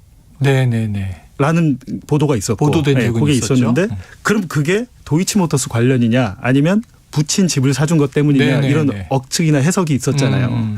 그래서 제가 그 말씀드리는 거예요. 수사를 해서 명명백백하게 가려야죠. 된다. 그렇죠. 그 카드가 뭔지는 사실상 김만배만 아는 거 아닙니까? 알겠습니다. 그래서 수사가 필요하다. 자, 끝으로 하나 여쭤보죠. 시간이 많이 흘렀는데 흥미진진하네요. 자, 오전 속보로 검찰이 범죄 수익 은닉 혐의 김만배 씨에 대해서 또 한 번 구속영장을 청구했어요. 자, 그렇다면 이 시점과 수사 방향 구속될까요? 그 이후에 어떻게 보십니까? 당연히 사람들은 또 압박하는구나. 사실상 그 본인이 자해행위까지 한 굉장히 심리적으로 불안한 상태인데 그것보다 이제 저희가 주목한 거는 왜 검찰이 로비에 쓴 자금들을 추적을 하지 않고 이 검찰 수사가 시작된 다음에 김만배가 숨긴 돈 네. 수사가 시작되니까 내가 돈을 숨겨야 되잖아요. 혹시 네네. 어떻게 되시면 그게 248억 정도가 되는데 그 돈을 추적하고 숨겼다. 은닉죄로 지금 구속을 하겠다는 거거든요. 근데 사건의 본질은 그 은닉이 아니죠. 사건의 본질은 배당금 수익이 발생하고 뭐 50억 클럽에게 보훈을 했다든지 흘러나간 검판사나 돈이다. 기자들에게 로비를 했다든지 네네. 그 자금들이죠. 그 자금의 흐름은 다 계좌로 있습니다. 돈이 회사에서 들어갔다 나왔다 한 게 누적으로 800억이에요. 네네. 그리고 저희가 좀 따져봤더니 한 280억 정도 행방불명입니다. 그럼 그거 누구한테 갔을까요? 네네네. 심지어는 뭐 지금 700억 약속한 돈이라는 것도 세금 절반 이상 떼고 그렇죠. 428억 이렇게 얘기되고. 그것도 이제 잘못 알려진 게 700억에서 세금 제고 428억이 아니고요. 네. 차명 지분 24.5%는 1,400억이에요. 세전. 네네. 거기서 이제 정영학이 김만배한테 유리하게 막 계산을 해주는 거예요. 세금도 떼고 김만배가 회사에서 빼다 쓴 480억도 거기서 빼요. 김만배가 썼는데 왜 거기서 뺍니까? 이거 빼고 저거 빼고 하기 때문에 지금 428억은 9%입니다. 9%. 지분율로 보면. 그러니까 그것도 검찰이 좀 설명을 안 하고 있어요. 왜 범죄자들의 그 범죄 수익을 검찰이 줄여줬습니까? 네. 줄여줬다. 사실은 더 많다. 알겠습니다. 자, 후속 보도 준비 중이라고 들었습니다. 좀 살짝 예고편을 말씀해 주신다면요. 이제 특검 수사와 아마 연관이 있을 텐데요. 그렇다면 어떤 사건이 있었고, 뭐 우병우도 나오고, 조윤선 수석도 나오고 막 등장을 해요. 그래요? 네. 이전 정권의 녹취록에 등장 난리가 났어. 수석에서 뭐 청와대에서 오더가 내려와서 하명 수사야. 그러면 궁금하잖아요. 그때 무슨 수사였지? 무슨 일이었지? 녹취록에 무슨 수사건은 안 나오는데 과연 어떤 사건이 있었고 어떤 사건을 어떻게 해서 무마했는지에 대해서 조금 더 자세하게 취재해서 보도를 하려고 하고 있습니다. 이게 일이 확장되면 또 어마어마하겠네요. 네. 생각도 못했던 인물의 이름들이 익히 하는 인물들이 들어있습니다. 자, 정치권에서 특검 추진되고 있는데 이게 쉬워 보이지는 않습니다. 현재 흐름이. 지금 뭐 정의당의 고민도 있고 민주당의 주장도 있고 여당은 이거 방탄이다 이렇게 얘기하고 있고. 자, 이게 발로 취재하시는 기자 입장에서 꼭 진실이 밝혀지기를 당부하시고 싶은 대목이 있다면 어떤 점입니까?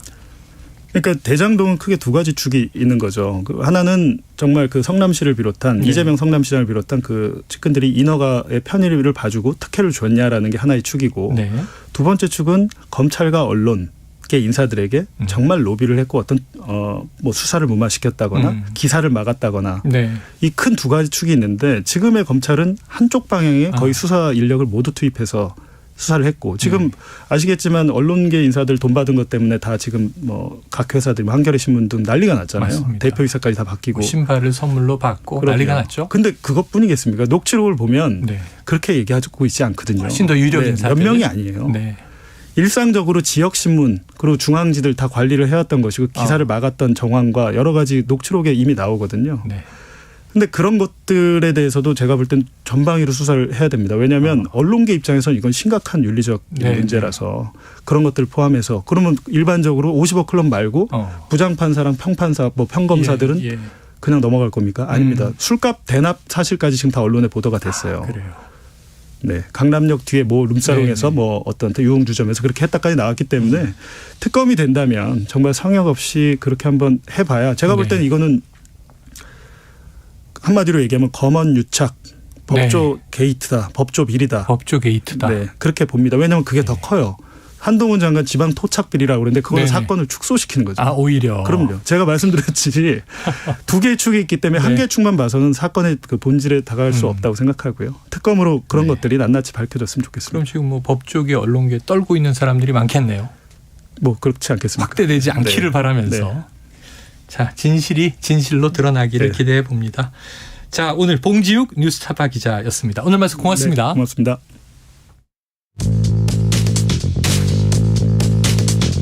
최영일의 시사본부는 여러분과 함께합니다. 짧은 문자 50원, 긴 문자 100원이 드는 샵 9730. 라디오 어플 콩과 유튜브는 무료로 참여하실 수 있습니다.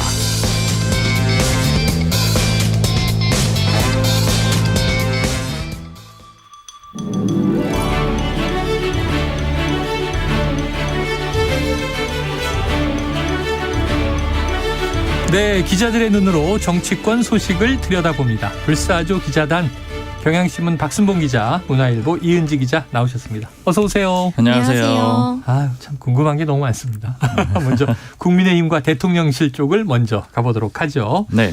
자, 박 기자님, 앞서 코너에서도 50억 클럽 특검 얘기 나눠봤습니다만 어제 대통령실 발로 곽상도 전 의원 재판에 대한 발언들이 나왔어요. 진행 중인 재판을 언급하는 건 적절하지 않다. 이런 얘기도 있었고, 네. 또 국민이 납득할 수 없는 판결이다. 이런 얘기도 있었고, 대통령실은 이 판결에 어떻게 주목하고 있는 걸까요? 일단 판결 나왔을 때도 좀 얘기를 해봤는데 이게 이제 얼핏 보면은 국민의힘 소속이잖아요. 곽상도 전 의원이요. 그래서 이었었죠. 네. 그리고 또 검사 출신이기도 하고요. 그렇죠. 그러다 보니까 이게 일종의 여권 내지는 국민의힘 봐주기인가 아니면 뭐 검찰 출신 봐주기인가 이제 이런 식으로 해석이 되면서 여권에 좀 우호적으로 판결이 이뤄진 게 아닌가 이제 이런 식으로도 생각이 들 수가 있잖아요. 근데 일단 대통령실의 뭐 전체 반응은 아니지만 전반적으로 비슷한 반응이라고 느껴지는데 그때 판결이 나왔을 때 물어보니까 이게 좀 여론에 너무 악재다 이렇게 하면서 좀 여론 상황을 주시하고 있더라고요. 국민 공분이 굉장히 컸습니다. 그러니까요. 그래서 이제 커뮤니티 같은 거 막 캡처한 그런 사진들도 막 보내던데 이제 내용들은 이런 거죠. 뭐 박영수, 권순일까지 다 무죄가 되는 거 아니냐. 그리고 또 이재명 대표가 무죄다. 뭐 이런 식의 이제 연결이 되는 거예요. 그러니까 그러다 보니까 이제 대통령실에서는 굉장히 좀 부담을 많이 갖고 있었던 것 같고요. 네. 그리고 이제 관련해서 좀 상황들을 보니까 굉장히 이제 좀 뒤늦게 좀 바쁘게 움직이는 그런 그림이 있어요. 특히 이제 강백신 검사라고 해가지고 원래 대장동 수사하던 검사를 이번에 이제 항소심에 투입을 하게 되잖아요. 근데 여권에서 얘기를 들어보니까 한동훈 장관이 가장 아끼는 검사가 3명이 있는데 그중에 1명이라고 합니다. 그러니까 이제 그걸 보냈다라는 것도 물론 이제 법무부 장관이 직접 보냈는지 여부는 알 수가 없는데 이제 그런 의지가 좀 반영이 돼 있는 거다. 이런 해석들도 같이 있습니다. 알겠습니다. 자, 이 기자님이 더불어민주당은 김건희 여사 50억 클럽 쌍특검을 지금 이제 주장하고 있잖아요. 네. 그런데 오늘 박홍근 원내대표 김건희 특검을 반드시 관철시키겠다 이런 발언이 나왔는데 지금 그러려면은 이제 의석 분포상 정의당이 꼭 필요한데 반대 입장이잖아요. 보관이 있겠습니까? 이게 말씀하신 것처럼 여당이 지금 반대하고 있는 상황에서 특검법을 패스트트랙으로 띄우려면 제적 의원 5분의 3인 180석이 필요합니다. 법사위를 이제 우회하려면. 네. 그래서 이제 정의당의 협조가 절대적으로 필요한데 지금 정의당은 대장동 50억 클럽만 하자. 그리고 김건희 특검은 좀 신중론을 피고 있습니다. 근데 사실 보관은 정의당을 설득하는 것밖에 없어요. 그래서 박홍근 원내대표가 오늘 회의에서 정의당을 향해서 그런 신중론에 납득할 만한 국민이 어디 있겠느냐 약간 압박을 하기도 했습니다. 그래서 일단 민주당은 이제 최장 6개월이 걸리는 이제 심사 기간까지 포함을 해서 2월 안으로는 좀 패스트트랙을 띄우겠다는 입장인데요. 끝까지 좀 정의당을 설득을 해서 좀 관철을 시키겠다는 입장입니다. 어떤 포인트에서 좀 설득이 될 것인가? 지금 좀 전에 이제 취재하는 뉴스타파 기자도 이 내막을 좀 알면 해야 되는 거 아닌가 하는 취재 얘기를 하긴 했어요. 정의당의 입장도 주시해 보겠습니다. 그리고 아까 이제 대통령실 분위기 얘기하다가 하나 또 생각이 난 게 있어가지고 이제 대통령실에서 회의를 했는데 그런 발언이 나왔다. 이제 국민들이 뭐 납득할 수 있겠느냐 이런 발언이 나왔다라는 보도가 있어가지고 근데 이거를 좀 확인해 보려고 여러 명한테 물어봤는데 직접 확인은 안 됐어요. 근데 이제 모 관계자가 하는 말이 그거는 사실은 윗사람이든 아랫사람이든 다 비슷한 생각을 가지고 있다. 이제 대통령실의 전반적인 좀 분위기는 그런 것 같습니다. 지금 그게 궁금한 대목인데 이 대통령 발언인가 했더니 대통령 발언이든 확인이 안 됐다 이렇게 나와서 그렇죠. 근데 이제 전체적인 공감대는 윗사람이든 아랫사람이든 다 가지고 있다. 그럼 뭐 이제 대통령실이니까 포함됐다라는 추정도 가능하겠습니다. 자, 국민의힘 전당대회 중입니다. 이 와중에. 자, 침묵하던 대통령실이 탄핵 발언 있잖아요. 며칠 동안 시끌시끌한. 처음으로 입장을 밝혔는데 대통령을 끌어들이는 것은 부적절하다. 자, 이 입장은 왜 갑자기 냈을까요? 이제 지금 그림을 보면은 김기현 의원은 어쨌든 윤심이라고 그렇게 지목이 돼 있는 상황이잖아요. 그렇죠. 최소한 그렇게 인식이 되고 있는 상황이죠. 근데 이게 김기현 의원이 했던 발언임에도 불구하고 일종의 선을 긋는 발언을 대통령실이 한 거기 때문에 그러니까 어느 정도는 조금 반감을 표현한 걸로 그렇게 기본적으로 이 발언 자체를 해석이 가능하고요. 그리고 제가 쭉 접촉을 해보니까 긍정적으로 얘기하는 사람이 없어요. 용산이나 여권도 그렇고 심지어는 김기현 의원하고 가까운 사람들 사이에서도 이게 좋은 전략이나 좋은 발언인지 모르겠다 이런 얘기들을 하고 있고 특히 이제 뭐 용산 쪽에서 제가 들은 얘기 중에 좀 인상적이었던 거는 아니 탄핵 시나리오를 얘기하는 사람은 탄핵을 생각한 사람 아니냐. 그러니까 탄핵을 생각도 안 한 사람들은 그런 시나리오를 얘기도 안 할 거다. 되게 무서운 얘기잖아요. 네. 지금. 김기현 의원하고 장제원 의원이 그런 거에 대해서 어떻게 언급을 할 수가 있느냐. 그러니까 이런 반응들이 한 가지가 있었고 그리고 또 김기현 의원하고 좀 가까운 쪽에서도 이게 좀 불안감의 발현으로 보이는 게 좀 걱정스럽다. 조급함 아니냐? 네, 실제로는 전혀 불안하지가 않다. 그러니까 뭐 이런 얘기도 좀 덧붙이고 해서 전체적으로는 이렇게 긍정적인 평가를 받는 발언은 아닌 것 같아요. 그 발언은 긍정적이지 않은 것 같다. 자, 알겠습니다. 이 대통령실조차도 선을 긋는 발언이 나왔다.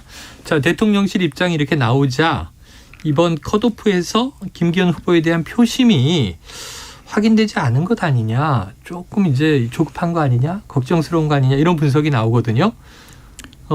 왜 이런 발언한 걸까요? 지금 일단 이 숫자에 대해 가지고 이제 방송에서 말씀드릴 수가 없어요. 왜냐하면 공식적으로 확인을 할 수가 없기 때문에. 그렇죠. 그런데 이제 캠프에서 추정하는 수치들을 조금씩 들을 수는 있거든요. 근데 이 수치들이 조금씩 다 다릅니다. 근데 소위 김기현 캠프는 이제 조선일보에서 한번 나왔었던 게 이제 좋은 성적으로 1등을 거뒀다라는 그런 보도가 있었잖아요. 그러니까 그거에 대해서 좀 긍정하는 그런 분위기가 있고요. 그리고 나머지 두 캠프에서는 전혀 사실이 아닐 뿐더러 확인이 안 된다 수치가 이제 이런 입장이거든요. 근데 이제 요거에서 좀 기반을 해서 보자라고 하면은 그럼 왜 김기현 의원이 좀 무리해서 대통령 탄핵이라는 그런 발언을 꺼냈을까? 예전에 박근혜 전 대통령 소위 탄핵의 강이라고 해가지고 그걸 극복하는데 보수층이 너무너무 오래 걸렸잖아요. 그러니까 그거 너무 힘든 얘기인데 이걸 그럼 왜 꺼냈느냐? 일단 첫 번째는 아까 말씀드린 대로 표 잘 안 나온 거 아니야? 이런 얘기들이 나오는 거죠. 왜냐하면 탄핵 얘기가 나오면 당원들이 깜짝 놀라가지고 아 이러면 안 돼. 그러면 김기현 의원한테 표심을 몰아줘야 돼. 이렇게 좀 지지층을 결집할 수 있지 않겠느냐. 이제 이렇게 해석이 좀 되는 면이 있고요. 이게 사실은 주로 상대 캠프에서 그렇게 해석을 하고 있고요. 김기현 캠프 쪽에 물어봤더니 그런 거는 전혀 아니라는 거예요. 왜냐하면 사실은 지금 굉장히 넉넉하고 결선도 갈지 않을 걸로 본답니다. 그러니까 1차 컷오프 결과로 봤을 때는 결선도 안 가고 바로 이제 과반을 이상으로 이겨가지고 이길 수 있다라고 보고 있고 그럼 이제 그 얘기는 그렇다면 왜 했느냐 이렇게 물어보니까 일단 두 가지를 얘기하는데 일단 첫 번째는 선거를 좀 뛰어보면은 이제 최전방에서 뛰다 보면은 운동선수랑 좀 비슷해가지고 경쟁하는 상대에 대해서 굉장히 그 일종의 뭐 적이랄까 경쟁심이 굉장히 강해진다라는 거예요. 그러다 보니까 좀 압도적으로 이기려고 하는 그런 마음이 강해지고 그러다 보니까 이런 표현들이 나온 것 같다. 그리고 두 번째로는 이제 결선에 가지 않기 위해서 확실하게 누리기 위해서 이런 전략을 쓰는 거다. 이렇게 좀 얘기를 하고 있습니다. 네, 그래요. 자, 그런데 또 다른 기준이 하나 있어요. 보니까 후원금 지난 12일 자정 기준으로는 후원금은 또 달라서 황교안 후보가 후원금 1위 1억 5천만 원 채워서 마감 377명 후원이라고 하고요. 이게 역시 사랑의 교회 정광훈 목사의 힘이냐. 사랑제일교회죠. 네네. 또 이 안철수 후보는 보니까 130명으로 꼴찌 1,750만 원. 이 지표는 어떻게 해석을 해야 됩니까? 일단 해석하기 전에 이래저래 좀 물어봤어요. 이 상황에 대해서 캠프들은 어떻게 받아들이고 있는지. 일단은 지금 말씀하신 대로 황교안 후보가 굉장히 많고 다 마감을 시켜버렸잖아요. 1억 5천만 원이잖아요. 그러니까 일단 이준석 캠프 쪽에 일단 물어봤습니다. 근데 물어봤더니 여기는 이제 후원하는 그 주체들이 좀 다르다. 그러니까 실제로 좀 계산을 좀 해보면은 황교안 캠프는 1억 5천만 원을 모금을 했는데 그 숫자가 377명이거든요. 그러니까 대략 26만 5천 원 이상씩은 한 명이 모금을 해줘야 돼요. 후원을 했다? 해줘야 돼요. 그러니까 액수가 많아요. 근데 이준석 전 대표 쪽에 물어보니까 이렇게 막 후원 보내준 거 사진을 보내주더라고요. 근데 보니까 2만 원, 3만 원 뭐 이런 수치예요. 그리고 이준석 전 대표 특히 이제 천하람 캠프가 되겠죠. 천하람 캠프는 6,399만 원을 어제 기준으로 모았는데 이게 이제 398명이기도 하고요. 사람은 더 많네요. 그리고 지금은 한 400에서 500명 정도 된다라 그래요. 그리고 이제 또 한 가지 하는 얘기가 뭐냐면은 지금 뭐 개혁보수 얼라이언스 이렇게 부르잖아요. 그러니까 이준석 전 대표 라인업이라고도 불리고요. 이 4명 있잖아요.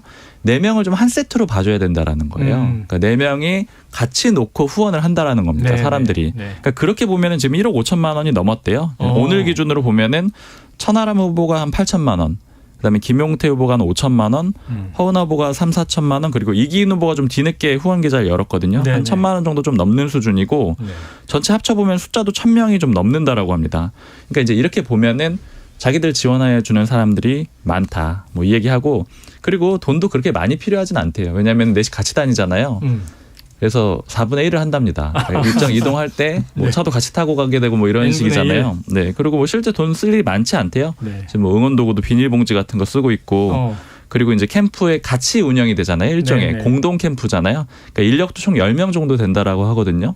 이제 그래서 뭐 크게 어렵지는 않은 상황이다 이런 얘기 하고 있고 그다음에 안철수 후보가 좀 적잖아요. 네네. 지금 이거 왜 이렇게 적냐 이렇게 물어봤더니 원래부터 그랬답니다. 안철수 후보는. 그러니까 선거 그랬다? 때 그게 그러니까 원래부터 적게 들어온다는 게 아니고 후원금 모금을 잘 안 한다라는 거예요. 잘 안 한다. 오히려 이제 이런 얘기를 좀 해달라고 하더라고요. 여태까지 기부금이 1,500억 원이다. 네네. 그리고 선거 때마다 지금 이번 선거뿐이 아니고 과거의 선거 때도 후원금 모금을 잘 하지 않았다라고 합니다. 그러니까 이제 후원금을 받기보다는 이제 기부를 하는 쪽에 그런 전략이 오히려 맞다 자기들한테는. 네네. 그러니까 아무래도 이제 뭐 재산이라든가 뭐 여러 가지 네네. 그런 것들을 고려해서 그렇게 하는 걸로 보입니다. 가장 부유한 후보 이런 이미지가 있어서 자, 참 이게 4인 4색이다 이런 생각이 드네요. 자, 그런데 약간 이제 보수라는 이제 정체성에서는 지지층이 김기현 후보와 좀 황교안 후보가 겹치는 거 아니냐 이렇게 얘기가 되고 있어서 황교안 후보가 김기현 후보 표를 또 얼마나 가져가느냐 이것도 관심이더라고요. 그래서 황 후보가 김 후보를 공개 저격을 많이 하던데 탄핵 발언을 비롯해서 캠프들의 전략은 어떻습니까? 일단은 황교안 캠프하고 그다음에 개혁보수 얼라이언스라고 네네, 할까요? 이제 네. 그쪽은 어쨌든 지금 좀 그 입지를 확인하려고 하는 그런 움직임이 좀 있는 것 네네. 같아요. 그러니까 예를 들자면 황교안 그 후보 같은 경우에는 황교안 후보를 지지하는 지지자들은 우리 표가 요런 정도 된다라는 걸 좀 보여주기 위해서 후원금도 적극적으로 내고 그다음에 일정 수준 이상의 이 득표율을 본선에서 보여주고 싶은 거죠. 네네. 그리고 이 개혁보수 얼라이언스 같은 경우에도 비슷하죠. 취지가. 이준석 전 대표가 계속해서 당원을 많이 가입시켰고 내가 당원에 힘이 있다. 이런 것들을 강조해 왔기 때문에 요 4명 중에서 몇 명을 집어넣겠느냐. 이제 이런 것들에 좀 관건을 두고 있고 특히 최고위원 같은 경우에는 2명을 넣는 게 목표예요. 네. 이준석 캠프 같은 경우에는 2명을 다 들어넣게 되면은 힘을 좀 증명했다라고 보는 거고요. 반면에 김기현 캠프에서는 지금 얘기하는 게 이제 소위 그 이준석 라인에 있는 최고위원들 중에 한 명도 들어가기 힘들 거다. 네. 김기현 캠프 쪽에서 얘기 분석하는 기로는 2명이 단일화를 해야지 1명이 들어올 정도의 수준이다. 그러니까 못 들어올 거다. 이렇게 좀 예측들을 하고 있습니다. 네. 자, 천하람 후보가 황교안 후보에게 부정선거 토론을 하자 이런 제안을 하기도 했고 지금 이준석계 뭐 4명이 전원 통과하면서 분위기는 고무적입니다. 뭐 고맙다 바보들 이 전 대표가 이제 이런 말까지 했는데 자, 어떤 전략입니까? 천하람 후보 쪽. 또 뭐 얼라이언스라고 하면. 네, 일단 천하람 후보 이준석 캠프 전략 그냥 전체적으로 한번 보면은요. 그 개혁 보수 내지는 개혁 보수의 선명성을 강조한다. 네. 이런 움직임이라고 보셔야 돼요. 지금 천하람 후보는 황교안 후보한테 부정선거 토론 제안했잖아요. 네. 이거 왜 한 거냐 물어봤어요. 그랬더니 그걸 해가지고 뭐 토론에 이겨가지고 황교안 후보를 지지하는 지지층들을 데려올 수 있다거나 이런 생각 전혀 안 한다라는 거예요. 사실 가능하지 않은 얘기죠. 네. 그게 아니고 그렇게 그 선거를 붙음으로 통해서 아, 이 사람들이 좀 개혁적인 보수구나, 합리적인 보수구나. 부정선거라는 이슈 자체는 비판할수록 유리하다라고 보는 거죠. 그래서 이제 그렇게 좀 공격을 한다라는 그런 얘기를 하고 있고. 그리고 또 이준석 전 대표가 아까 이제 고맙다 바보들 뭐 이런 얘기 하셨다라고 했는데 그게 지금 이제 송파 쪽에서 돌았던 문자 때문에 그런 글을 올렸던 거거든요. 뭐 누구 뽑아주고 이렇게 대표는 김기현 후보 네. 뭐 이런 식으로 쭉 나열이 돼 있어요. 최고위원은 뭐 청년 최고위원은 네, 뭐 장예찬 후보 이런 식으로 돼 있는데 이게 결국에는 이제 그 윤심 라인업 이런 식으로 좀 받아들여지고 있는 상황이거든요. 네네. 근데 이걸 오히려 고맙다라고 한 이유가 뭐냐 이런 것도 좀 물어봤더니 일단 첫 번째로는 이거 선관위에서 문제가 될 수 있다라고 본답니다.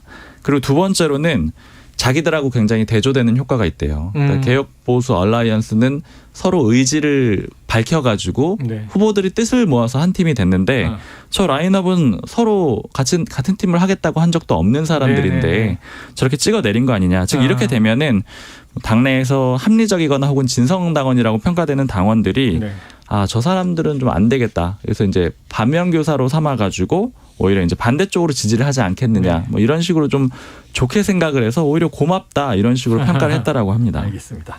자, 민주당으로 가보겠습니다.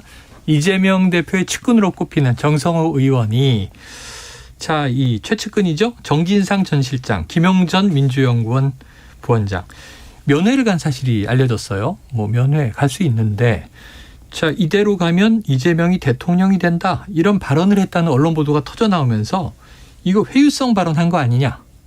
어찌 보면 이 면회가 의도가 있는 거 아니냐 이렇게 이제 계속 보도가 나오고 있어요. 정 의원 쪽 입장 좀 취재된 바가 있습니까? 네, 이게 오늘 굉장히 논란이 돼서 네네. 정성호 의원이 오전에 기자회견까지 하기도 했는데요. 네네. 오늘 오전에 이제 직접 정성호 의원과 통화 연결이 됐는데 네네. 면회한 사실도 이런 말을 한 것도 맞지만 회유 목적은 아니었다. 단지 그래요? 조언 내지 격려였다. 일단 그 알리바이를 잘 만들어야 한다. 이 발언이 좀 논란이 됐는데 네네. 이거 그냥 변호사로서 당연한 말을 법조인이니까. 조언한 거다. 네네네. 네, 법정에서는 알리바이가 중요하다. 뭐 당시 상황, 뭐 정황 이런 거에 대해서 구체적으로 네네. 기억을 해내야 된다. 이런 취지였고요.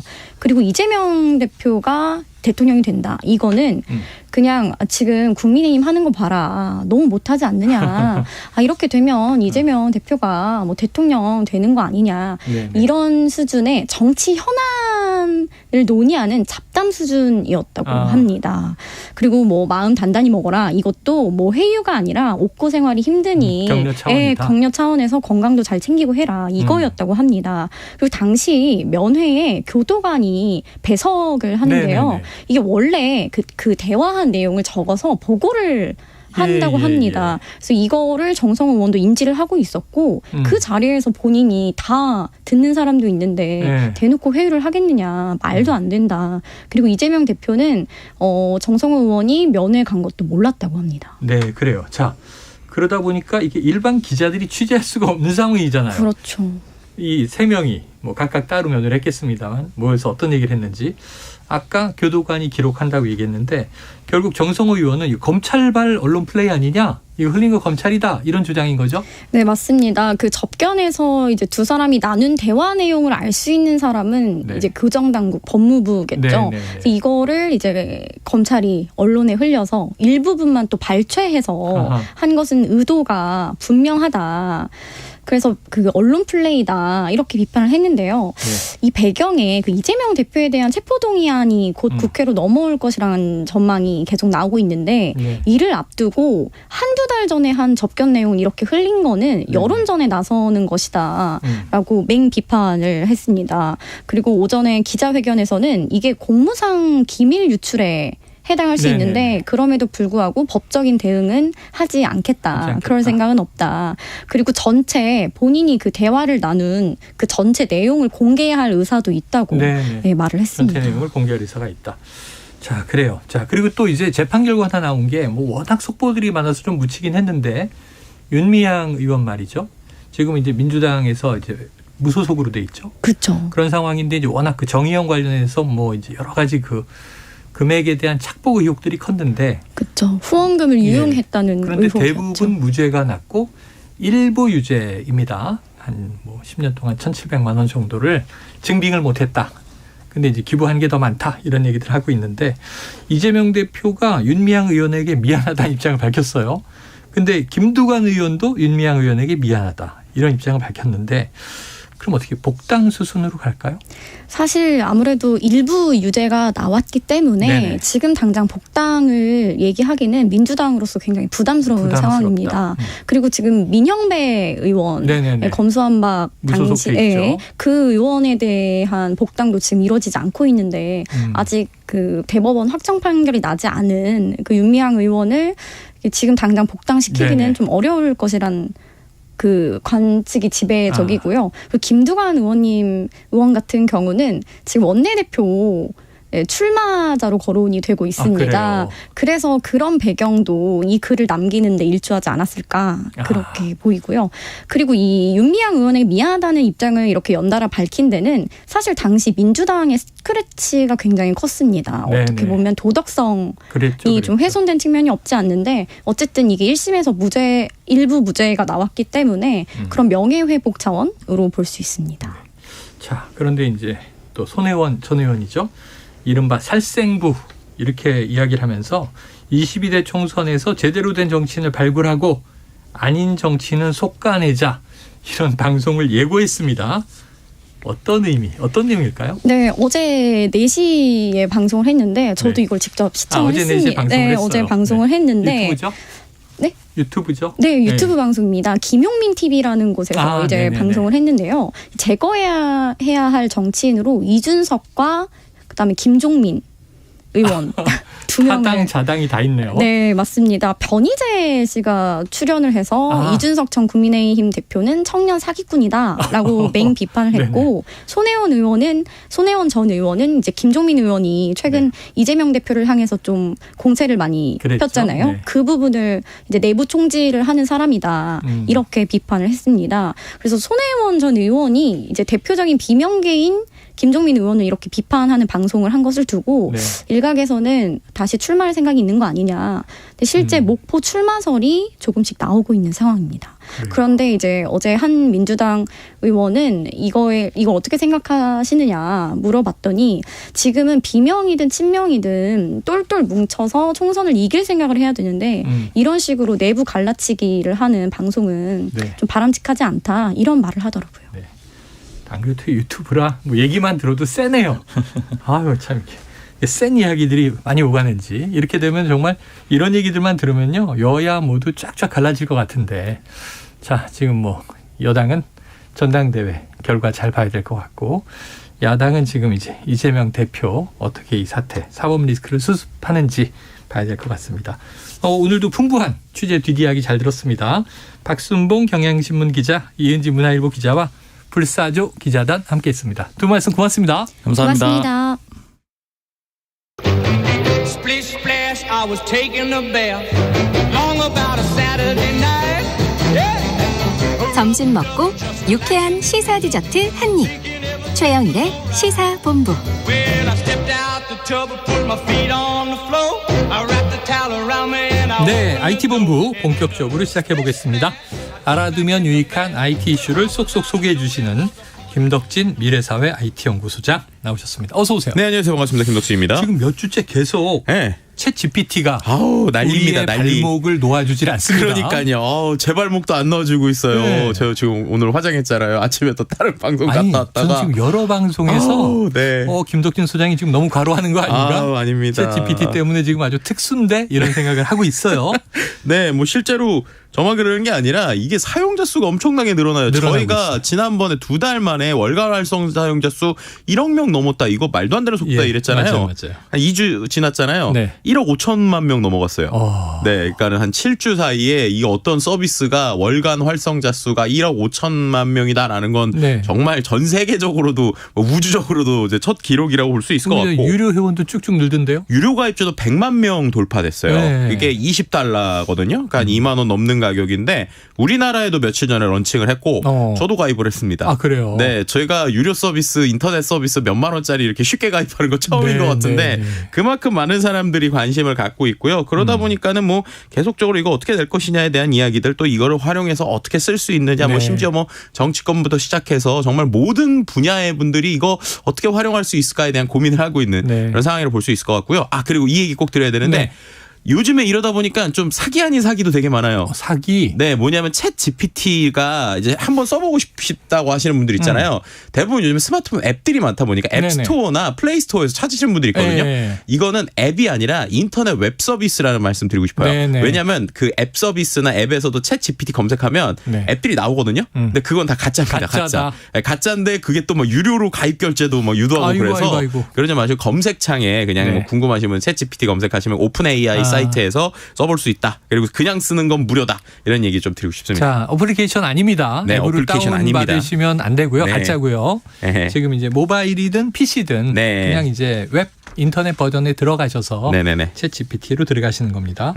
자, 처음에 이 얘기할 때 인공지능으로 이런 게 나왔네 했는데 지금 그 사이에 뭐 열풍이 돼 버렸어요. 자, 지난주에 구글이 곧 대항마를 내놓을 것이다. 자, 이런 얘기를 했는데 그렇죠. 실제로 지금 바드 이런 인공지능이 나온 것 같아요. 근데 오히려 주가가 폭락했다. 왜 그런 겁니까? 저희가 지난주에 얘기하고 딱 하루 지나서 냈는데 얘네가 원래 처음에 한 거는 이거 챗GPT 2년 전 정보고 그리고 이상한 소리 한다. 그래서 우리가 실시간성 있고 그리고 제대로 된 얘기하는 거 보여줄게. 이래서 바드라고 이제 냈어요. 바드가 이제 시인이란 뜻인데 그렇게 얘기를 했는데 문제는 뭐냐? 런칭을 했거든요. 데모를 했고 그 다음에 이제 홍보용 영상이 이제 뭐 SNS 나올 거잖아요. 홍보용 영상에 인공지능이 질문을 한 걸 아주 매끄럽게 대답을 하는데 문제는 내용이 틀렸습니다. 정답의 내용이 틀린 거예요. 뭐냐면 실제로 뭐라고 물어봤냐면 9살 어린이에게 제임스 웨브 우주망원경의 새로운 발견에서 어떻게 설명해 줄 수 있을까라고 질문한 거예요. 그러니까 이게 이제 본인들의 그런 걸 설명하고 싶은 겁니다. 5살 아이, 그러니까 9살 아이한테 얘기할 때랑 그리고 또 어른한테 얘기할 때랑 톤인가 맥락이 다르다. 그래서 이제 아주 되게 부들부들하게 얘기는 잘했어요. 근데 정답에 정답에 제임스 웨브 우주망원경은 태양계 밖의 행성을 처음 찍는데 사용됐어. 이런 식으로 얘기를 했어요. 그래서 이게 영상으로까지 나왔으니까 신기하네 했는데 갑자기 그게 올라오니까 SNS에 이거 아니야 라고 사람들이 댓글을 다는 거예요. 그래서 봤더니 이게 그 제임스 웨브 우주망원경이 아니라 2004년에 유럽 남방 천문대의 망원경이 있는데 그게 태양계 밖 행성을 처음 찍은 거거든요. 그러니까 답이 틀린 거예요. 그 이후에 여러 버전이 나왔고 가장 최근에 제임스 웹이 가장 선명하게 고해 상대로 찍었죠. 그렇죠. 근데 처음 찍은 건 아니니까 그거에 대해서 그렇게 되니까 문제는 이게 또 그냥 데모 때 틀렸으면 모르는데 영상으로 나왔잖아요. 그렇죠. 그 말인즉슨 이거 분명히 몇 번 컨펌을 했을 텐데 구글에 있는 사람들도 이게 틀린지 몰랐다. 홍보 그러니까 영상마저 틀릴 정도니. 네, 이거는 거의 뭐 오히려 장점이 아니라 이거 제일 부작용을 제대로 보여주는 거 아니냐 이러는 바람에 시가총액이 150조가 증발하는 정말 사태가 일어났었죠. 이거 마케팅 담당이 파이어 됐을 것 같은데요. 그러니까요. 자, 챗GPT 제작사 오픈 AI. 지금 여기에 대규모로 투자한 게 바로 마이크로소프트입니다. 네, 맞습니다. 이 기회를 발판 삼아 구글에게 빼앗긴 점유율을 회복하겠다. 자, 그럼 어떻게 구글과 상대하려고 할까요? 일단은 이 시즌에 마이크로소프트도 이제 발표를 했어요. 뭘 발표했느냐? 지금 챗GPT라고 하는 건 별도의 웹사이트로 있는 거잖아요. 이거를 본인들의 검색 엔진에 합치겠다. 그 검색 엔진 이름이 BING 빙입니다. 그러니까 우리가 보통 구글 검색을 많이 쓰는데 마이크로소프트 검색 엔진이 있어요. 맞아요. 빙이라고 하는 게 있는데 아주 검색의 점유율이 아주 낮습니다. 근데 이제 이 두 개를 이제 합쳐서 보여주겠다고 하니까 사람들 입장에서는 그러면은 내가 챗GPT 관련돼서 검색을 하려면 여기 와서 하면 되겠네? 라는 걸 이제 관심을 갖는 거예요. 거의 지금까지는 점유율이 바닥이었는데 이렇게 되니까 최근 일주일 동안 다운로드 수가 평상시에 8.5배 증가했어요. 그만큼 이제 많은 사람들이 관심을 받고 있고요.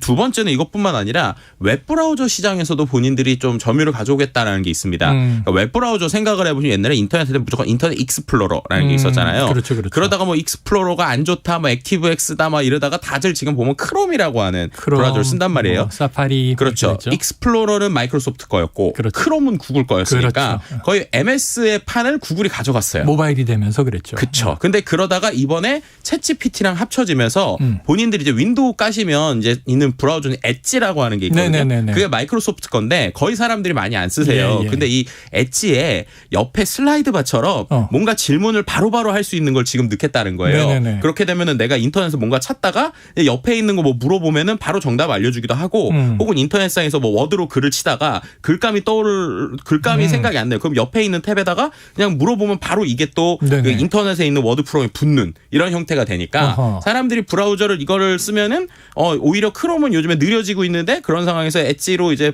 버전업을 바꾸게 하겠다라는 거죠. 그러니까 마이크로소프트는 본인들이 갖고 있는 소프트웨어 그 다음에 브라우저 이거에서 구글에게 뺏긴 거를 이번에 이 챗GPT를 활용해서 다시 통합해보겠다. 네, 이러고 있는 상황이라고 보시면 될 것 같습니다. 그러면서 이제 인공지능 검색 엔진 기능까지도 붙이겠다. 그렇죠. 야, 빙. 저도 마이크로소프트 태블릿이 가성비가 좋아서 샀더니 그 띄우면 빙이에요. 저 빙을 쓰거든요. 그런데 이런 야심찬 계획이 있습니다. 자, 챗GPT 같은 이 생성형 인공지능, 초거대 인공지능. 자, 이게 급부상하니까 웃고 있는 회사가 있다. 어디입니까? 주가가 엄청 다시 오른 회사인데요. 엔비디아입니다. 엔비디아가 생각해 보시면 한때 인공지능 딥러닝 할 때 엄청 떴었잖아요. 그랬죠. 그러다가 또 뭐 우리가 토큰 채굴 막 이럴 때 엄청 떴었잖아요. 그러다가 이제 메타버스에서 조금 이거 뭐지 하다가 최근에 어디다가 인공지능 이 GPU를 써야 되지 하다가 엄청 주가가 떨어졌는데 이번에 다시 이제 또 급증하는 거예요. 왜냐하면 앞서서도 몇 번 설명드렸지만 이 챗GPT에 들어가는 어떤 알고리즘이 엄청 똑똑하다기보다는 정말 뭐 이게 이렇게 표현하면 좀 무식할 정도로 많은 리소스를 넣어가지고 엄청나게 빠르게 돌리는 거거든요. 확률이다 이런 그렇죠. 얘기 했었잖아요. 근데 그렇게 할 때 일반적으로 우리가 컴퓨터에 넣는 CPU는 이 칩 자체가 똑똑해요. 그리고 여러 가지를 할 수 있어요. 네. 근데 비싸고 열이 많이 납니다. 근데 이 GPU 그래픽 칩은요. 딱 한 가지만 잘해요. 네. 그 대신에 여러 개를 한 멍에 붙여서 우리 꼭 건전지 병렬 연결하듯이 네네네. 여러 개를 붙이면 그 안에서 이게 파워가 엄청나게 세질 수 있거든요. 그래서 그 기술을 갖고 있는 게 엔비디아입니다. 그래서 엔비디아가 이 그래픽이 원래 컴퓨터 그래픽용으로 만든 칩인데 네. 이게 한 가지 계산을 되게 잘하니까 인공지능과 관련돼서 계산을 잘하는 칩이 된 거예요. 그래서 이 칩이 지금 갑자기 엄청나게 많이 팔리고 그리고 이번에 이 챗GPT에 이 그래픽 장치 엔비디아에서 만든 아주 비싼 그래픽 칩이 있는데 A100이라고 하는 칩이거든요. 네네. 그 칩이 10,000개가 쓰였다는 거예요. 어허. 그러니까 결국에는 누구든 지금 뭔가 이런 인공지능 만들려면 무조건 이거 칩 필요하네? 라고 하니까 갑자기 칩이 막 올라가고 있고요. 네. 또 거기에 또 우리나라에 또 같은 수혜주가 있는데 바로 하이닉스입니다. 왜냐하면은 이 그래픽 카드에도 또 메모리가 들어가거든요. 네네. 근데 그 메모리 고성능 메모리가 다 하이닉스 거예요. 아하. 그래가지고 또 하이닉스도 갑자기 또 이 디램이나 이런 쪽에서 이거 어떻게 하지 하다가 엔비디아가 잘 되면서 하이닉스까지 같이 지금 막 네네. 지금 주문이 들어오고 있는 상황이다. 뭐 이렇게 좀 설명드릴 수 있을 것 같습니다. 예. 인공지능 챗GPT가 뜨니까 네. 결국은 이게 칩, 그렇죠. GPU 네. 그리고 메모리 네. 시장까지도 쫙 여기에 이제 그렇죠. 맞춤형으로 네. 고성능으로 가고 있다. 자, 국내 기업도 여기 포함이 됐다. 지금 또 이게 AI 반도체만큼 관심을 갖게 되는 분야가 있다고요. 그렇죠. 이제 클라우드 분야도 우리가 빼먹을 수 없을 것 같은데요. 왜냐하면 결국엔 그 수많은 데이터가 클라우드 기반으로 돌아가니까. 그러네요. 클라우드도 원래 아마존이 1등이었는데 마이크로소프트가 또 이 역시도 이 챗GPT 중심으로 돌아가는 모든 클라우드를 마이크로소프트 거의 클라우드 애저에서 돌아가게 했거든요. 아하. 그러니까 이제 사용자들이 늘어날수록 오히려 클라우드로도 돈을 버니까 이 클라우드 시장에서도 마이크로소프트가 과연 아마존 따라잡을 수 있을지 뭐 이것도 좀 귀추가 주목되고 있는 상황입니다. 그렇죠. 이제는 자기의 기기에 저장을 하지 않으면서 너무 방대한 데이터들을 클라우드 시장이 뜬다는 얘기를 했었는데 여기서도 또 경쟁이 있었습니다. 네. 그래서 여기서 이제 한 가지 또 우리가 주목해 볼 만한 게 이러다 보니까 국내 기업들도 본인들끼리 합종 연행을 하고 있는데 제일 대표적인 게 네이버하고 삼성전자가 요즘에 손을 잡았습니다. 왜냐하면 네이버가 우리나라에서 소프트웨어적으로는 이 인공지능 연구 제일 잘하거든요. 그리고 이제 삼성전자 아까 말씀드린 대로 디램이나 여러 가지 또 이제 인공지능 반도체를 팔아야 되는데 이제 어쨌든 엔비디아랑은 손잡기가 애매하니까 그렇지. 자체적으로 또 만들어야 되잖아요. 그래서 이 두 회사가 작년 12월부터 손잡고 계속적으로 연구하면서 이 AI 반도체 시장 또 선점하기 위해서 지금 연구하고 있습니다. 국내 1위이면서 글로벌 기업이기도 하죠. 자, 국내 기업들의 이런 합종 연행 또 성과가 크게 났으면 좋겠습니다. 세상이 뭐 매주 바뀌고 있는 것 같아요. 그러니까요. 저도 뭔가 공부를 열심히 해야겠습니다. 어쨌든 김덕진 소장만 믿고 갑니다. IT본부 김덕진 미래사회 IT연구소장이었습니다. 오늘 말씀도 고맙습니다. 네, 감사합니다. 네, 최영일의 시사본부 오늘 준비한 내용 여기까지입니다. 저는 내일 수요일 낮 12시 20분에 다시 돌아오도록 약속드리고요. 오늘도 청취해 주신 여러분 고맙습니다.